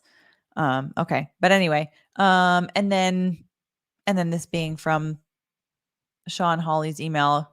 I mean, this is the same email that's on the pleadings at the top. So for under her name. Anyway, so yeah, nothing about this really jumps out at me as fraudulent. This is probably a legitimate conversation between the two via email. Okay, and then footnote 17 on page 11, they're going to the Daily Mail article. So exhibit B. Okay, Marilyn Manson threatened Evan Rachel Wood's son, actress claims. This is December 6, 2021. Exclusive. Evan Rachel Wood claims Marilyn Manson threatened to F her 8-year-old son and destroy the families of his other alleged victims in unearthed documents from her custody battle with ex Jamie Bell. Okay, so this is the article.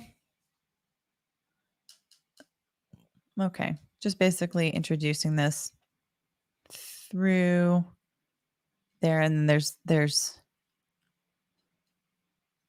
the declaration that's attached.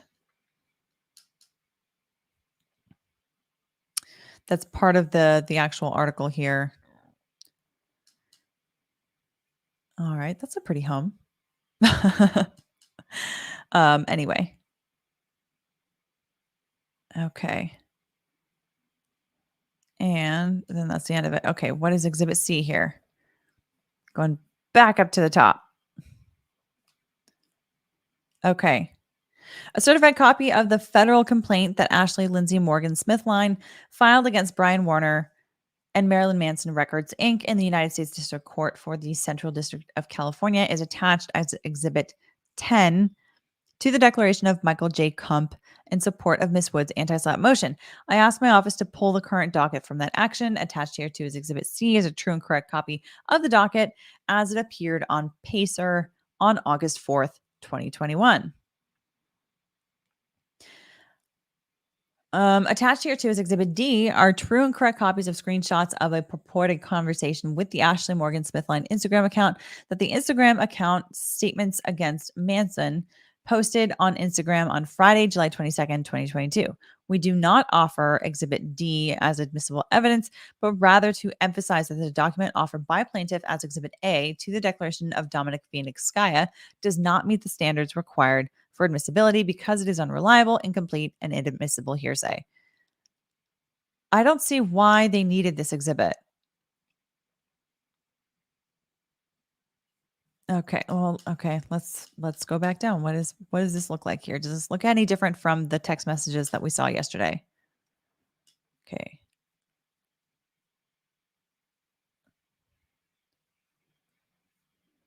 Okay.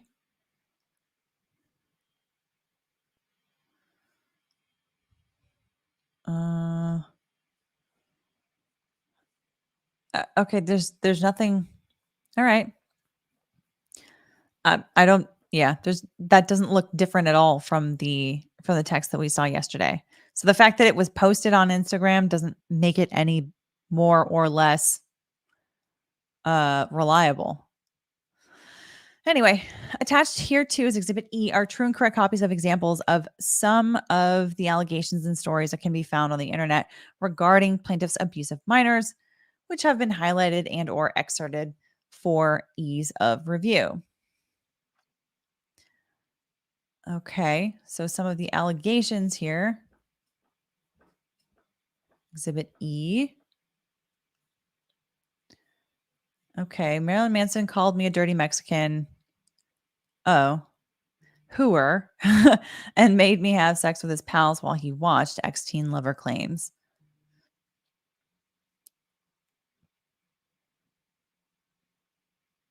Okay, so that's Bianca Elaine. She alleged that he forcefully kissed her in 1995 when she was just 16 before the pair began hooking up 3 years later, during which he would regularly humiliate her. Okay. So then they would have begun hooking up when she was 19 if it was 3 years later. Lawyer math. I can do that. Okay.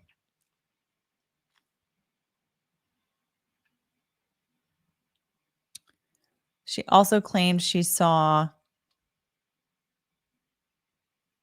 Manson groping, kissing, and fondling a number of her underage friends. Okay. According to these allegations. So just scrolling through here, these can be reviewed at another time because there's a lot of documents here. This, okay. And this is an Instagram. Let's see. Who? Oh, statements against Manson. Okay. That's another one, an Instagram post.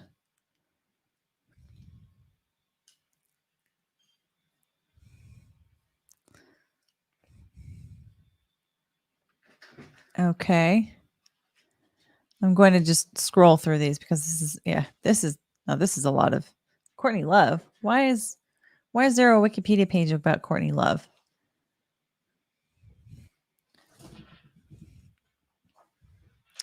Okay. Okay, here's a highlighted portion of Courtney Love's Wikipedia page. It says Love later said Hole also abandoned the tour date due to Manson and Corns, whom they also toured with in Australia, sexualized treatment of teenage female audience members. Love told interviewers at 99XFM in Atlanta, "What I really don't like, there are certain girls that like us or like me who are really messed up. They're very young and they do not need to be taken and raped or filmed having enema contests. They were going out into the audience and picking up 14 and 15-year-old girls who obviously cut themselves. And then I had to see them in the morning. It's just uncool." Okay. All right. So that's the end of this declaration here. And to let's see here. Yeah. The Instagram messages to address this, Hayden.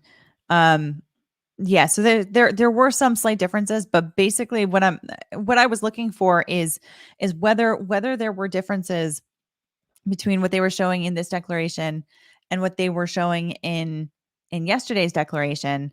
Was like if there was some like noticeably different ways that those visually appeared versus was there something you know were there any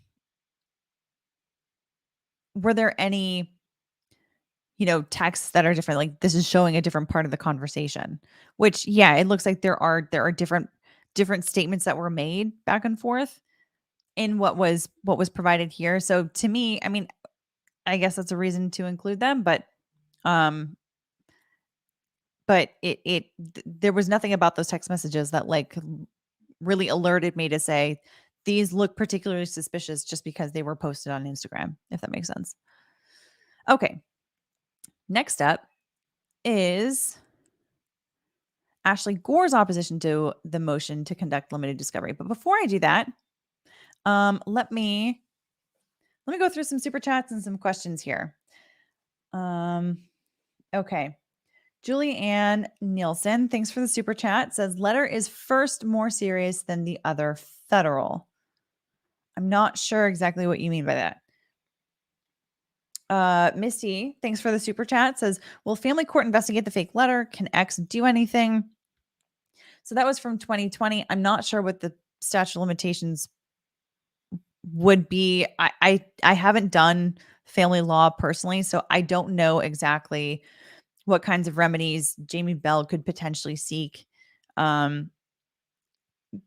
Particularly because it seems like the agreements that they came to possibly were not in court, but were out of court settlements, perhaps. I'm not sure.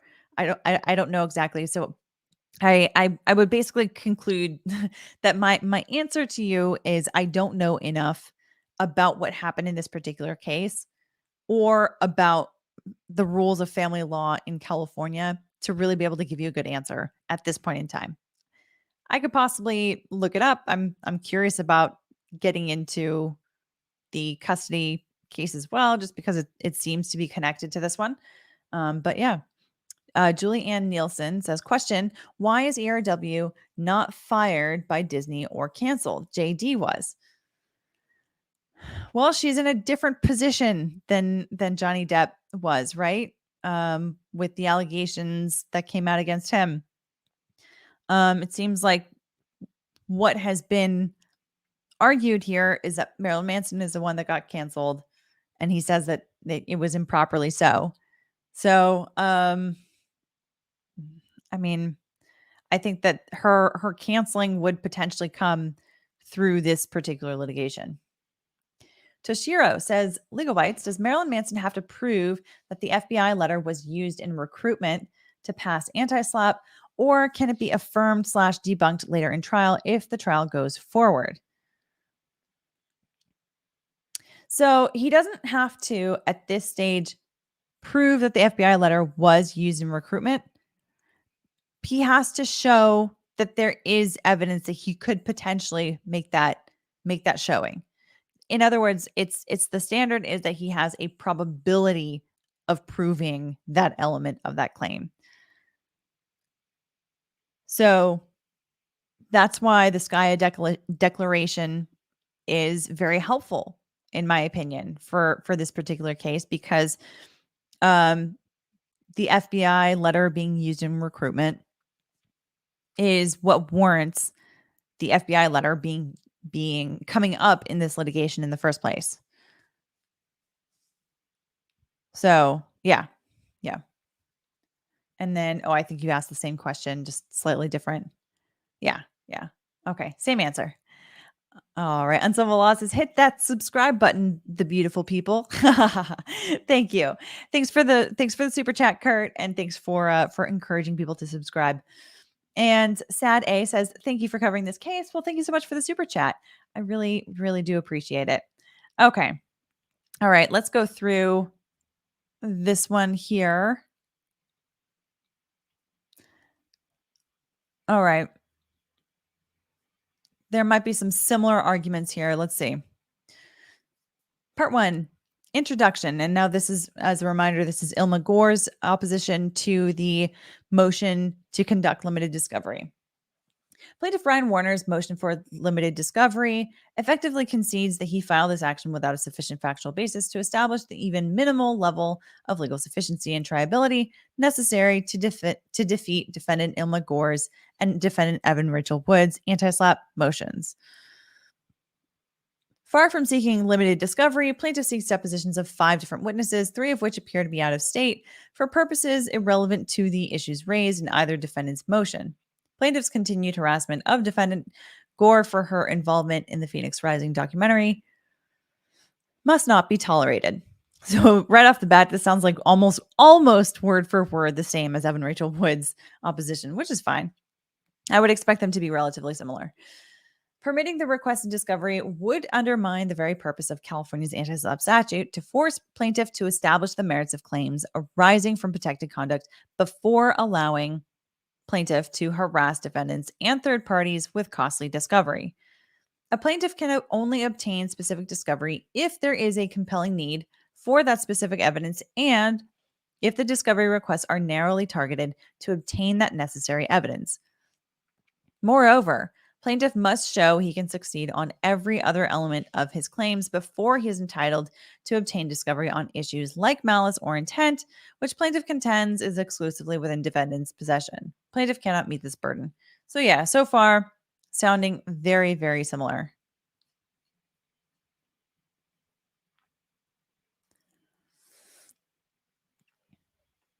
Even if plaintiff could meet his burden, and he cannot, the requested discovery is not relevant to the actual issues presented by defendant Gore's anti-SLAPP motion.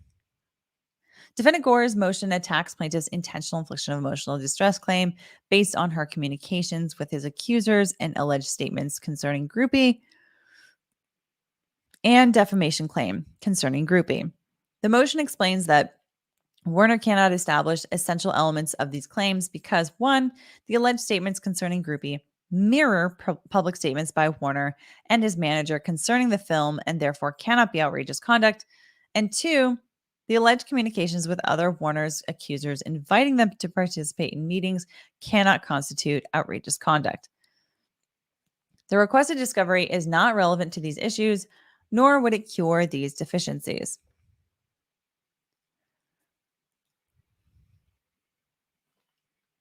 Again, like I said before, outrageous conduct is more of a legal argument rather than a factual one. Instead, the majority of the discovery Warner seeks pertains to his allegation that a letter Wood submitted in custody proceedings was inauthentic. However, the FBI letter is not at issue at all in Gore's motion. While Wood's motion puts the letter at issue, her arguments are based on litigation privilege. The fact that the letter could not have been intended to cause emotional distress because it does not mention Warner by name, and that the letter's content states facts Wood knew to be true concerning the existence of an investigation based on her own participation in the investigation and Wood's fear for her safety. Plaintiff makes no showing regarding how Gore's deposition or anyone else's deposition is relevant to these issues. It is not. Warner also seeks numerous depositions concerning the publication of Gore's alleged statements concerning the groupie film. Warner ignores that Gore's motion argues the statements, even if made and published, cannot be outrageous because they mirror plaintiff and his manager's own public statements concerning the film. Warner does not deny he made such statements. The discovery is irrelevant to the issues raised in the motion. Finally, Warner seeks depositions of both defendants concerning their alleged efforts to coerce victims to make false accusations and documents plaintiff seeks to authenticate. But the alleged communications plaintiff seeks to authenticate specifically state there's no pressure to be involved anyway and or address statements concerning groupie. They are not outrageous as a matter of law. Plaintiff's requested discovery should be denied and the anti-SLAPP motions adjudicated without further delay. All right. Now we get to the factual background. And again, this is going to be framed in as favorable a way for Illma Gore's position as possible. And first, let me get a couple questions here. Mantha Johnny says, would Phoenix Rising have to have a claim added similar to Heard's op-ed because of this trial or taken down? Well, Phoenix Rising actually doesn't come up in the allegations of the complaint. And part of that is because I think the complaint was filed maybe a week before Phoenix Rising came out on HBO, I think. So right now, it's actually not that particular documentary is not at issue in this case. Now, if we were to get beyond the anti-SLAPP motions and continue to proceed with the litigation, Marilyn Manson could potentially, amend the complaint and add allegations about Phoenix Rising if he so chooses. But he would have to request leave of the court in order to do that, most likely. And anyway, but at any rate, at this point in time, they're not part of it. So it seems to me that there's nothing that would be impacting the existence of Phoenix Rising at this point. So Toko, thanks so much for the super chat. Says, question, I am behind, but is it normal to get a letter from the FBI saying they are a witness for an investigation? Well, the letter, the FBI, the purported FBI letter here, it seemed like it wasn't addressed actually to Evan Rachel. Wait, was it? No, I guess it was addressed to Evan Rachel Wood. To be honest, I'm not entirely sure. But there's a lot of other stuff in that letter that makes it look very suspicious. The fact, for example, that there's no official insignia of the FBI at the top of the page. It's just it's been typed on a blank piece of paper. There's typographical errors. There's other issues with that. But yeah, I don't know exactly how common it is for witnesses in criminal investigations to get a letter like that from the FBI. My guess is probably more likely than getting a phone call from them.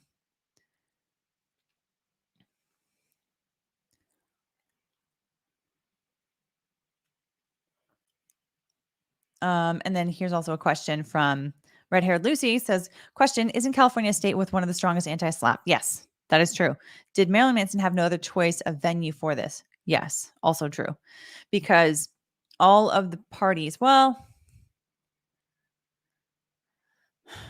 yeah, no, because Illma Gore, I believe, also still resides in California. So in order to get the case into federal court, you either have to have, generally speaking, either subject matter jurisdiction. So the claims that are being alleged are, at least one of them is some sort of a federal claim. For example, constitutional rights. Vanessa Bryant's case against the Los Angeles Sheriff's Department is an example of that, where she's alleging that they violated her constitutional rights. So her case is in federal court, even though everything happened in Los Angeles. All of the parties are in Los Angeles. Everyone's there.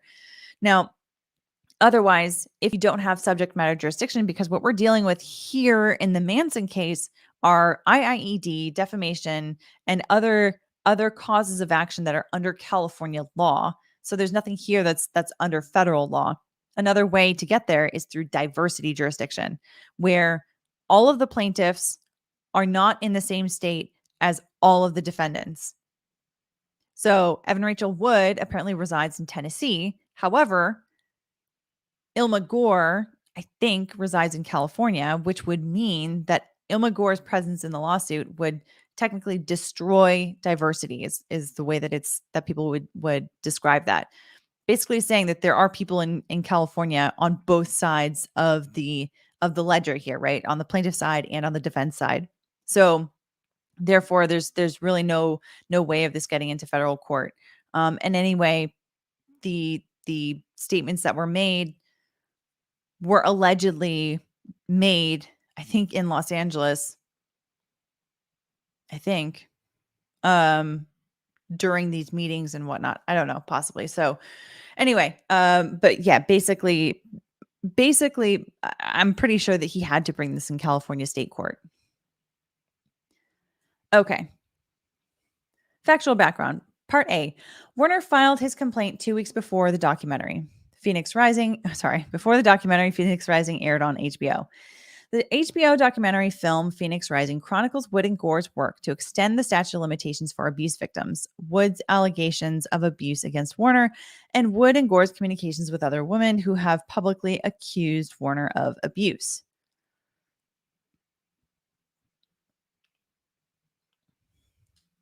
Warner filed this action against Wood and Gore on March 2nd, 2022, 2 weeks before the documentary aired.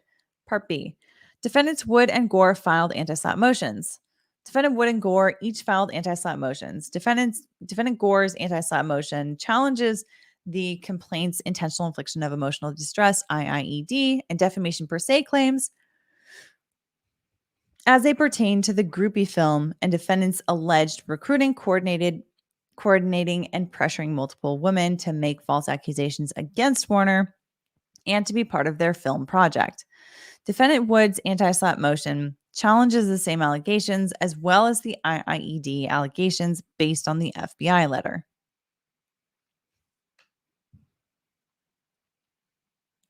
Part C. Plaintiff's motion for limited discovery seeks 5 depositions. Plaintiff's motion seeks the depositions of 1, FBI agent Michelle Langer concerning the FBI letter, 2, third-party Michelle Meyer concerning the phone number that appears on the FBI letter, 3, third-party Catherine McGaffigan concerning Gore's alleged statements about groupie and alleged pressuring of women to make false statements, 4, defendant Gore concerning the FBI letter, groupie statements, alleged recruitment of accusers, Gore's intent/malice, and 5, defendant Wood concerning the same subjects. And then there's footnote 1 here saying, notably, the Blair Burke, I think it's supposed to say the Blair Burke Declaration, states that Ms. Langer is not authorized to provide a declaration due to an alleged ongoing investigation of the letter. Plaintiff provides no reason to believe Ms. Langer would be authorized to provide testimony or that the request for this deposition is anything other than a delay tactic.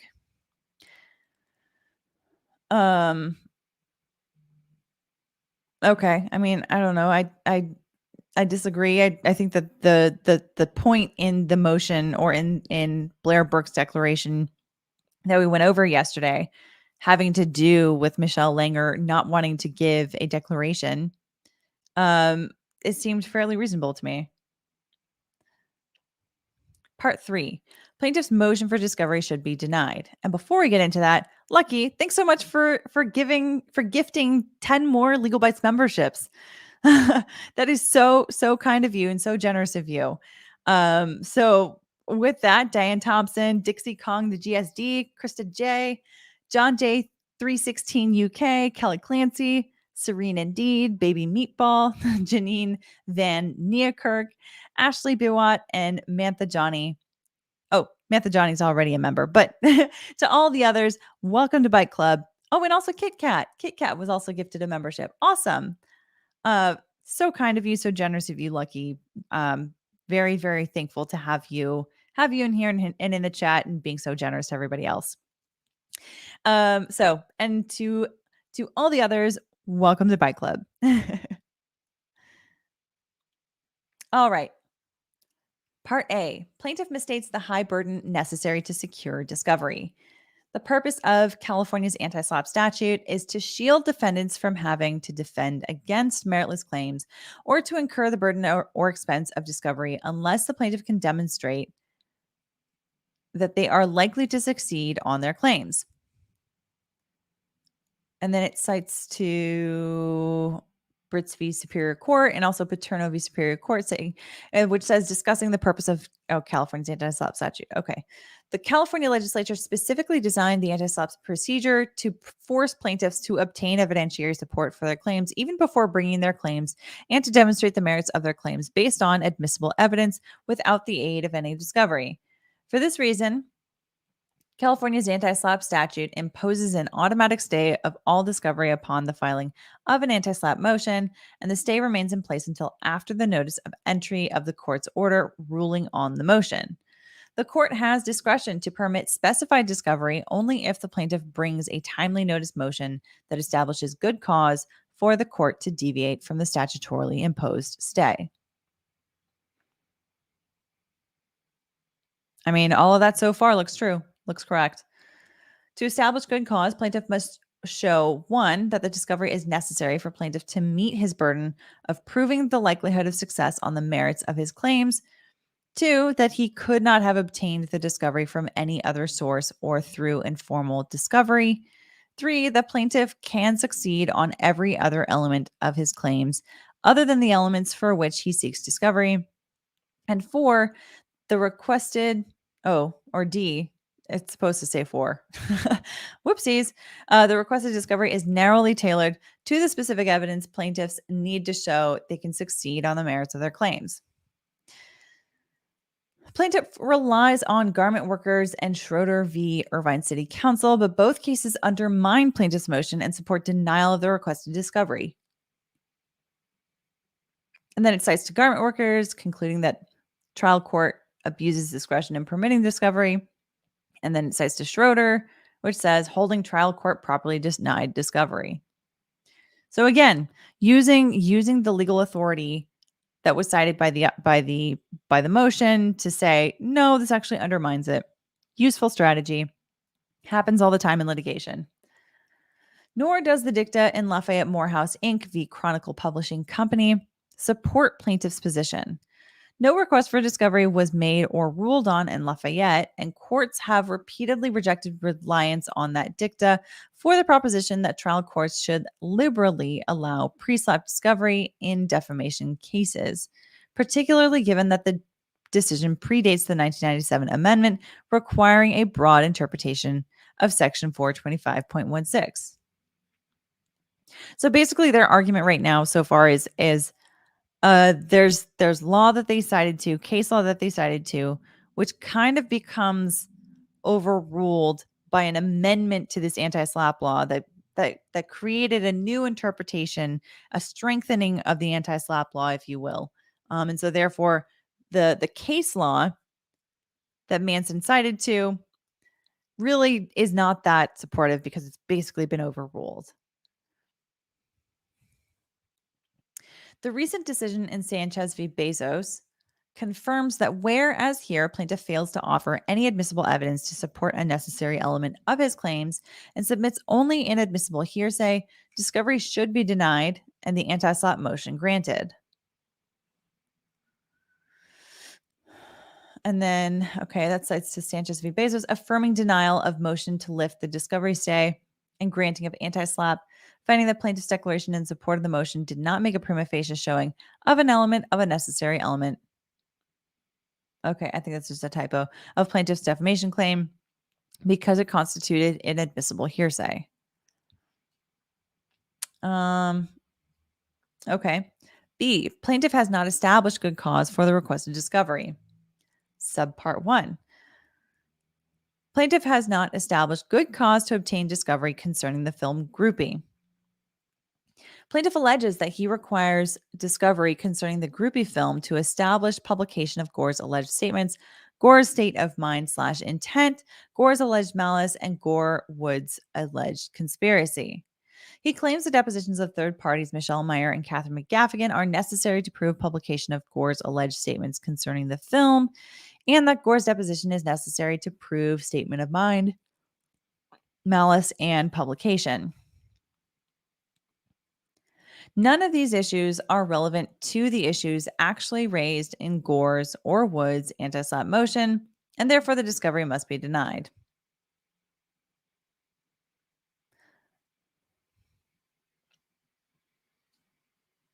Gore's motion concerning the groupie-related IIED and defamation claim argues that Gore's alleged statements concerning the film, even if actually made and actually published, cannot be outrageous conduct or knowingly false as a matter of law because they essentially repeat publicly available statements about the film made by Warner himself and by his manager.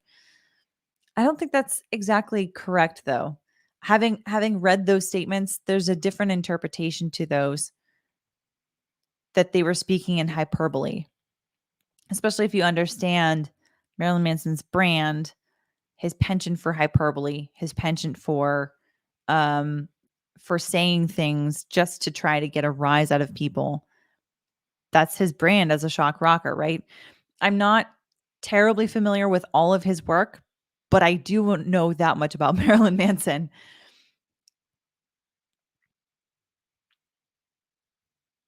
And based on my reading of those statements that they're alluding to here, that's not the same thing as what Illma Gore said in her statements to the other woman about the groupie video. There's a difference that you can detect between the statements. She says that she's basically mirroring. That's not the same thing as exactly mirroring. If she were repeating his statements verbatim, she could maybe have an argument here. But saying that she's basically mirroring what he said, that's not so convincing to me.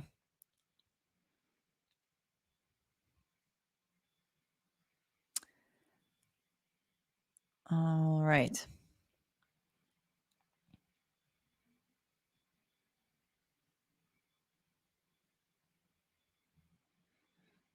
And then she cites to Warner's comments suggesting the actress was underage,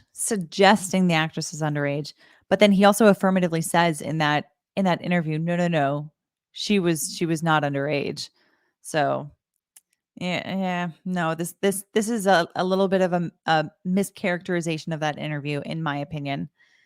And his statement that his manager told him, please hide the masters. If anyone sees this, you'll go to jail and your career will be over. I mean, this is also, so his statement that his manager told him. So levels of hearsay, right? So his manager allegedly watched the groupie video, and then told Marilyn Manson something that was indicating his reaction to the video. And then Marilyn Manson relayed that conversation onto someone else.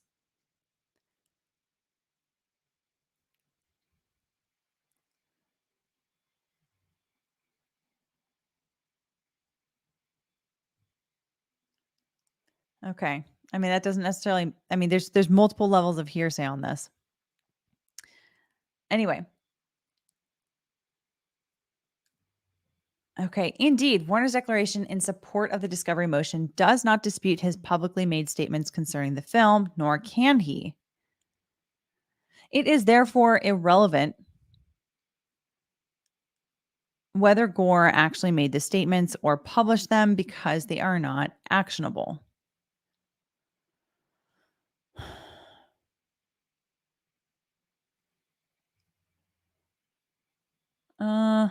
I think that they are actionable. I would disagree with that.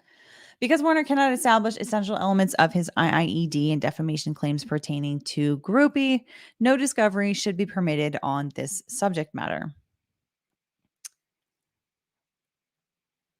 Okay. All right. Well, I disagree with that. Subpart 2. Plaintiff has not established good cause to obtain discovery concerning defendant's communications with plaintiff's accusers. Plaintiff alleges that he requires discovery to corroborate his claim that defendants caused him emotional distress by allegedly pressuring women to come forward and lie that Warner raped and abused them, to rebut defendants' claims that they never pressured anyone, made no false statements, and that their communications are protected by common interest privilege. In connection with these claims, plaintiff requests the depositions of Gore and Wood. Plaintiff cannot demonstrate that Gore or Wood's communications with others who accused him of sexual assault constitute outrageous conduct as a matter of law. And then it cites to Comstock v. Aber, who says affirming order granting anti-SLAPP motion filed against plaintiff alleging defendant made false reports of sexual assault on the basis that filing such reports could not demonstrate outrageous conduct. Okay, but there's nothing here that says that he cannot, just because they allege otherwise. Neither the complaint nor the motion suggests that Warner cannot identify any false statement of fact made by Gore or Wood to any of Warner's accusers. The complaint heavily relies on the purported statements concerning Groupie, which cannot be outrageous for the reasons discussed above. Again, I'm not convinced by that argument. Nor does the complaint's unfounded speculation that Gore and or Wood recruited women to make false accusations. Nor can plaintiff demonstrate that statements concerning the existence of an investigation concerning Warner are false or outrageous, given the well-publicized raid of Warner's home by the LA County Sheriff's Department in November 2021. The quote-unquote evidence plaintiff cites to claim that facts supporting the validity of his claims that defendants coerced individuals into making false statements is blatantly misrepresented and in no way admissible. Specifically, plaintiff egregiously claims that defendant Gore publicly confirmed that she authored the checklists and scripts attached to Warner's complaint.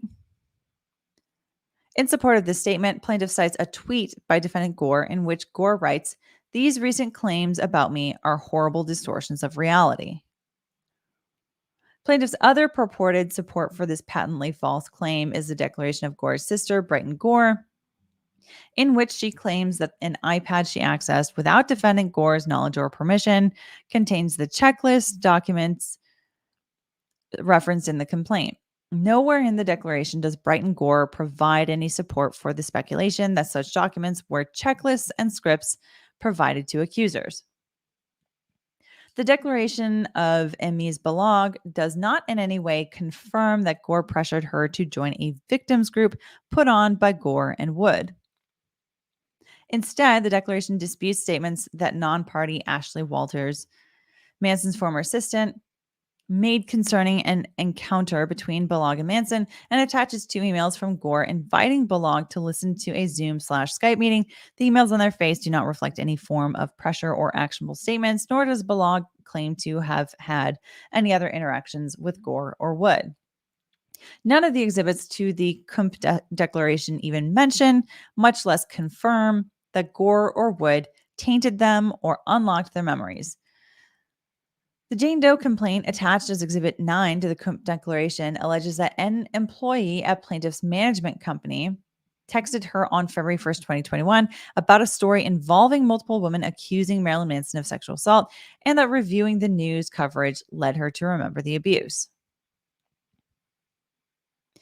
The complaint says nothing about any interactions with Gore or Wood.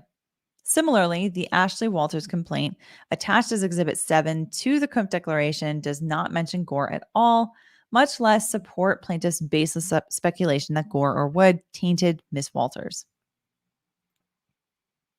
The declaration of Dominic Phoenix Skaya, an apparent devotee of Warner, who uses the Instagram username Marilyn Manson is innocent, purports to authenticate the account Ashley Morgan Smithline. Authenticate an Instagram Messenger conversation he claims he had with a person using the account Ashley Morgan Smithline. This hearsay within hearsay does not come close to being admissible for establishing any minimal merit to Warner's claims regarding alleged pressure by Gore, Wood, and their co-conspirators. Notably, plaintiff does not seek to depose Ashley Morgan Smithline to authenticate the purported Instagram messages. That would be because that would probably be considered overbroad discovery requests. So hearsay within hearsay. So it is true that when we're talking about these text messages, we do have to look at it as two levels of hearsay. Number one, there is the statements within the text messages. Number two, there's the essentially the printing of these text messages. And the question is, in order for this information to be used for anti-SLAPP, the question is this information going to be admissible as evidence? So if we're looking at the text messages or the DMs between Ashley Morgan Smithline and Marilyn Manson is innocent, those Instagram DMs, if Marilyn Manson is trying to admit those DMs themselves as evidence on their own, yeah, he would need to have exceptions for both levels of hearsay, not just the statements by Ashley Morgan Smithline, which I said were, sorry, I should have done this, which I said were statements against interest. And in my opinion, I think it meets all of the requirements for statements against interest. And then on top of that, you would have to have an exception to introducing the actual text messages themselves. I don't know that we have an exception for that second one, but what you can do is you can have Dominic Skaya up on the stand instead saying, I had a conversation by Instagram DM and this is what we talked about and this is what she said. Then you only have one level of hearsay. So that would take care of that, in my opinion. I still think that this conversation is very damaging to Evan Rachel Wood and Illma Gore. And Ashley Morgan Smithline, for that matter. None of this purported evidence will be admissible in connection with defendant's anti-SLAPP motions, nor is it relevant to the discovery plaintiff claims he needs. I don't think that's true. Like the discovery requested in Sanchez, the discovery Warner seeks is irrelevant given his failure to make a prima facie showing that Gore and Wood's mere communications with others would constitute outrageous conduct. And that's citing to John Doe 2 v. Superior Court, which says court abused discretion in ordering discovery of Doe defendant's identity, where plaintiff did not meet prima facie burden of establishing statements and emails were actionable. Yeah, no, I mean, I disagree with that. Part 3, or subpart 3, plaintiff has not established good cause to obtain discovery concerning the FBI letter. Plaintiff falsely represents to the court that defendant's argument with respect to the fake FBI letter is that Warner cannot show a probability of prevailing because 1, their conduct was not outrageous, 2, they did not possess the requisite intent, 3, the letter contained no false statement, and 4, the fake letter is protected by the litigation privilege. And here it is underlined for emphasis. Defendant Gore's anti-SLAPP motion does not even mention the FBI letter, much less put any facts concerning the letter at issue. Okay, but the response to that is Marilyn Manson's discovery motion is addressing both anti-SLAPP motions. So, okay. Gore should not be subjected to the burden and cost of being deposed when the subject matter of the deposition has absolutely nothing to do with the issues raised in her motion. But they were raised in Evan Rachel Wood's motion. So I don't agree with this statement either, or this argument either. Though defendant Wood's anti-SLAPP motion attacks the allegations against her concerning the FBI letter, Plaintiff's characterization of those arguments is grossly inaccurate. Wood's anti-SLAPP motion argues that Warner cannot establish the essential element of intent to cause emotional distress because the letter was submitted in custody proceedings and does not even mention Warner by name, and therefore Warner cannot establish that Wood filed the FBI letter with an intent to cause Warner distress. Wood further argues that the FBI letter cannot be used to establish she made knowingly false statements because she has provided evidence to the FBI and the LA County Sheriff's Office in connection with the investigations of Warner and fears for her safety based on Warner's threats and past conduct. The fact that Warner was under investigation by the LA County Sheriff's Office is corroborated by the highly publicized raid of his Los Angeles home, as discussed above.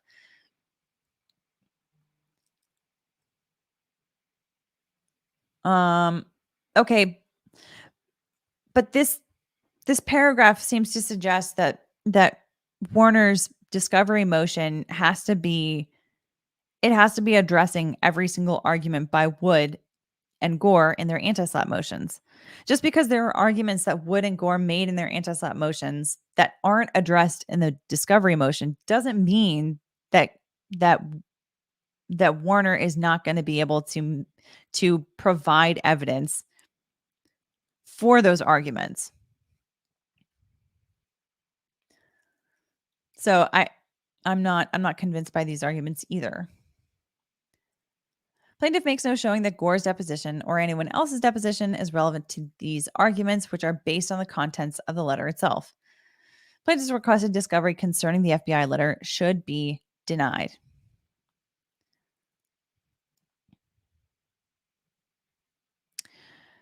I don't know off the top of my head when the raid of his LA home happened and then in connection, like where does that relate to the date of the FBI letter or the use of the FBI letter? Because I think the FBI letter was used in 2020.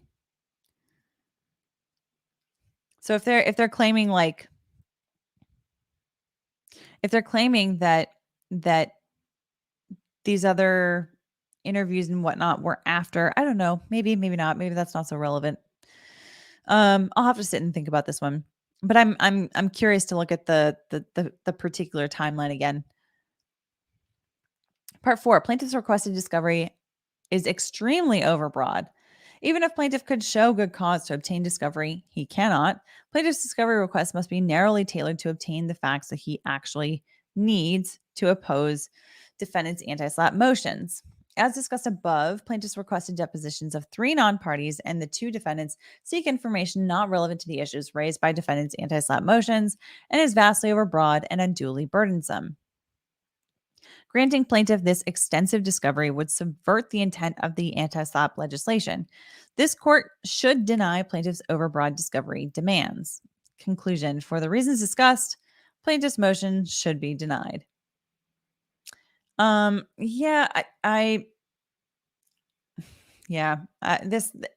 is relatively similar, or very similar, I should say, to Evan Rachel Wood's motion.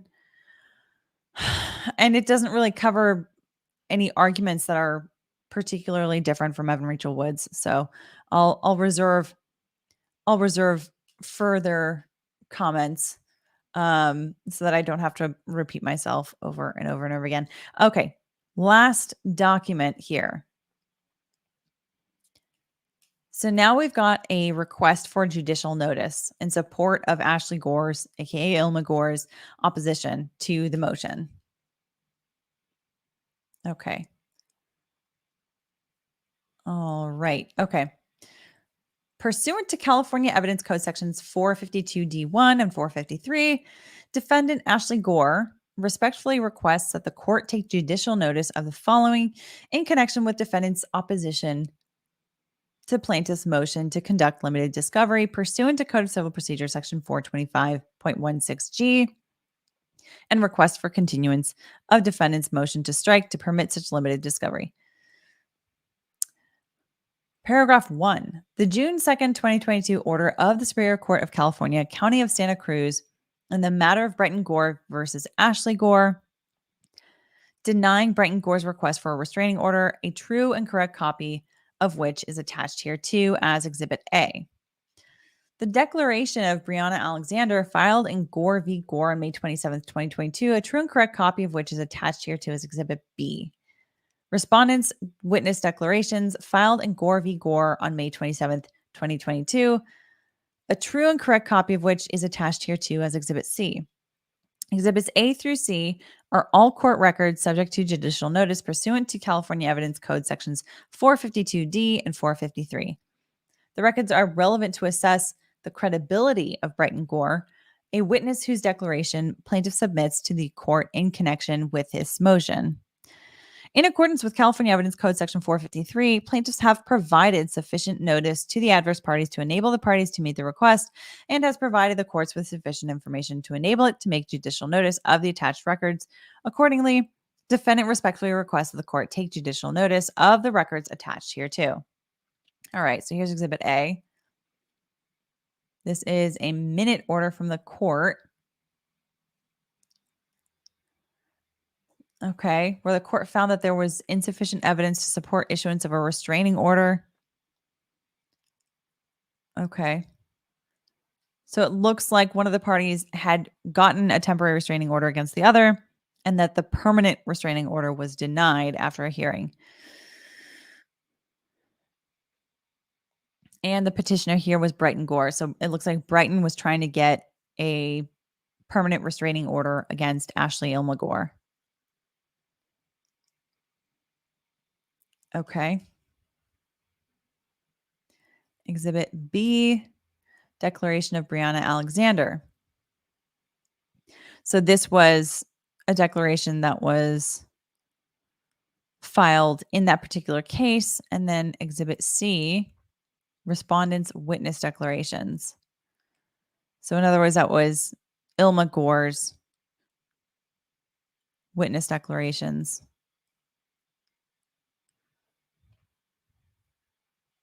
Okay. So this looks like this was another particular matter. Okay. I might go through this in specifics in another live stream, but I know that there has been quite a bit duking it out about Brighton Gore's credibility as a witness using these documents. So I want a chance to sit with these and look at them, analyze them, and then maybe we'll come back with another video for this particular one. But basically, that's about that. I mean, what they're trying to say in this request for judicial notice is that they are saying, hey, these are all documents that were filed in this other matter, and so therefore they should be judicially noticed here, basically saying where the court's going to say no one can dispute the existence of these documents. Now, that doesn't necessarily mean that the statements within those documents are true and correct. These are, for example, declarations of other witnesses making certain, I would assume, certain allegations about Illma Gore or about Brighton Gore. And so these are things that people are claiming or alleging. So this being judicially noticed by the court, if the court does agree to judicially notice these filings, that doesn't mean that the court is also saying, well, yeah, all of the statements in here are true and accurate and correct. So anyhow, that's about that. I think that I think this is an interesting issue here. This discovery issue. There's going to be a hearing in 8 days, so on August 18th, so a week from tomorrow, and we'll see what the court ends up deciding on this particular issue as to whether or not Marilyn Manson can conduct some limited discovery. If I were to predict, I would say that I think that the court is probably going to grant it, but maybe not as to all of the parties that he wants to depose.